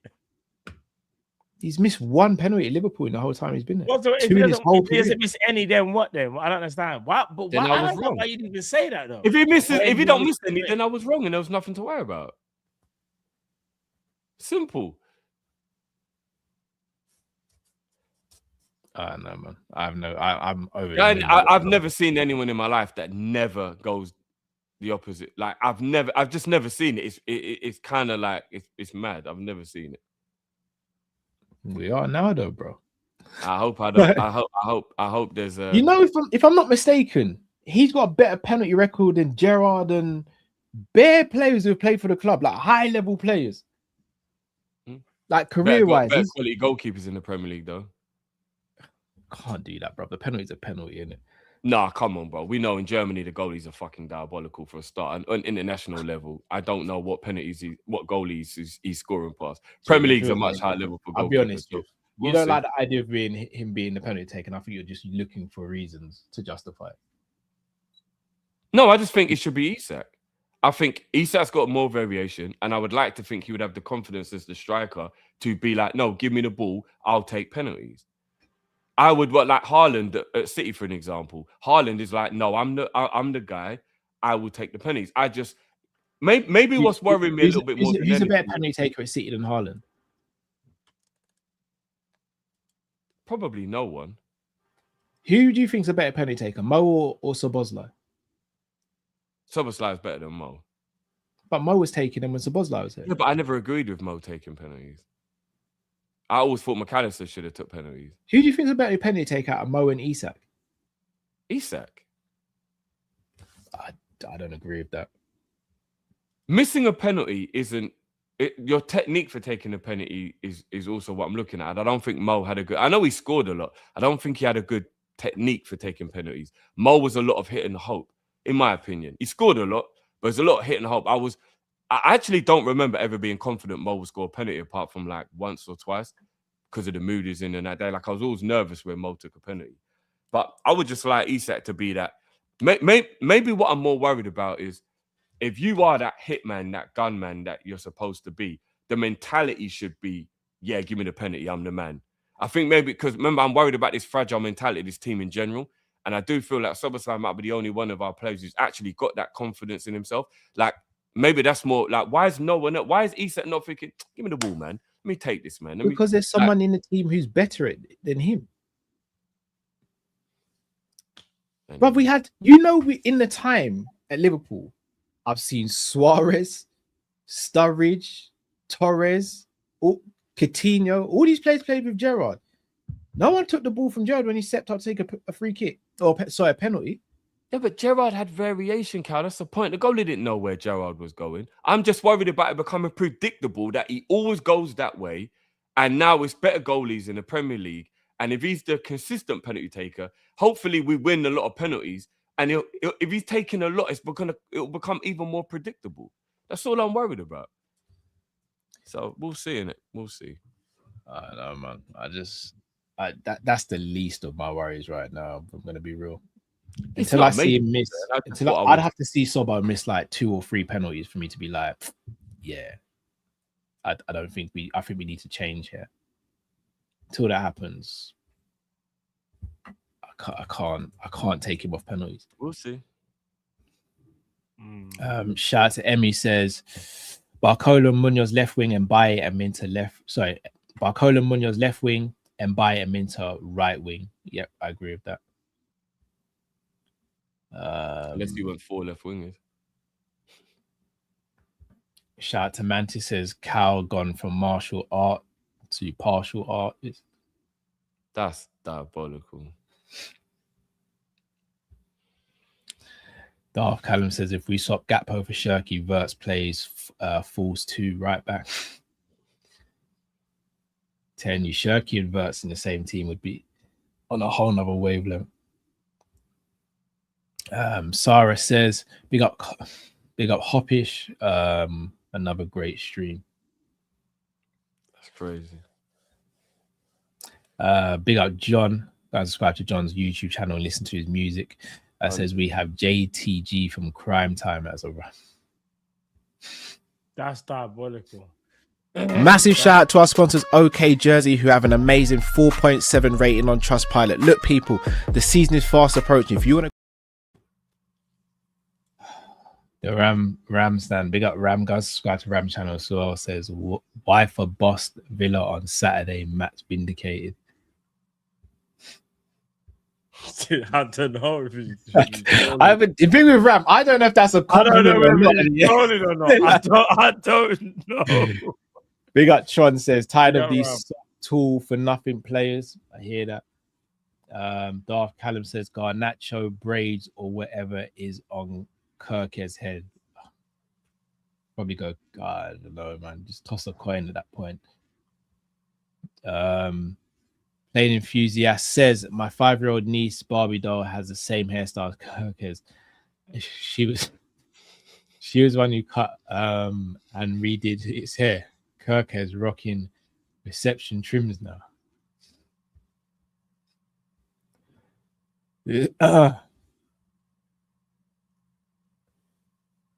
Emmy says, Drift, you're nitpicking. If it ain't broke, go and fix it. I asked the question, but I forgot you can't ask questions. And long distance Liverpool says, I'm not going to lie, we need to cash in on Rio while he's got clout. That's crazy. Also, Richard single-handedly destroyed our team and blamed it on Slot. That's crazy as well. That must be Slot's burner. Hey, you know what? No, he might have a point. That is long distance Liverpool. That's Arne's Slot, man. That's Arnie, bro. That's Arnie's Slot. Boys, you got anything coming up on your channels in the next 24 hours or so? Not tomorrow, Wednesday. Wednesday. If you want to see some Spanish football, I'll be doing a watch along on Wednesday. So come and join me, man, on Wednesday. Wednesday evening, 8 o'clock. Make sure you're there. I'll be doing Real Madrid versus Espanyol. Yeah, I think it's Espanyol still. You got Matt just wants to watch Killian. He don't even care who they're playing. Bro, I don't even. No, Real Sociedad. Real Sociedad. It's Real Sociedad. See, I was testing you lot. But yeah, man.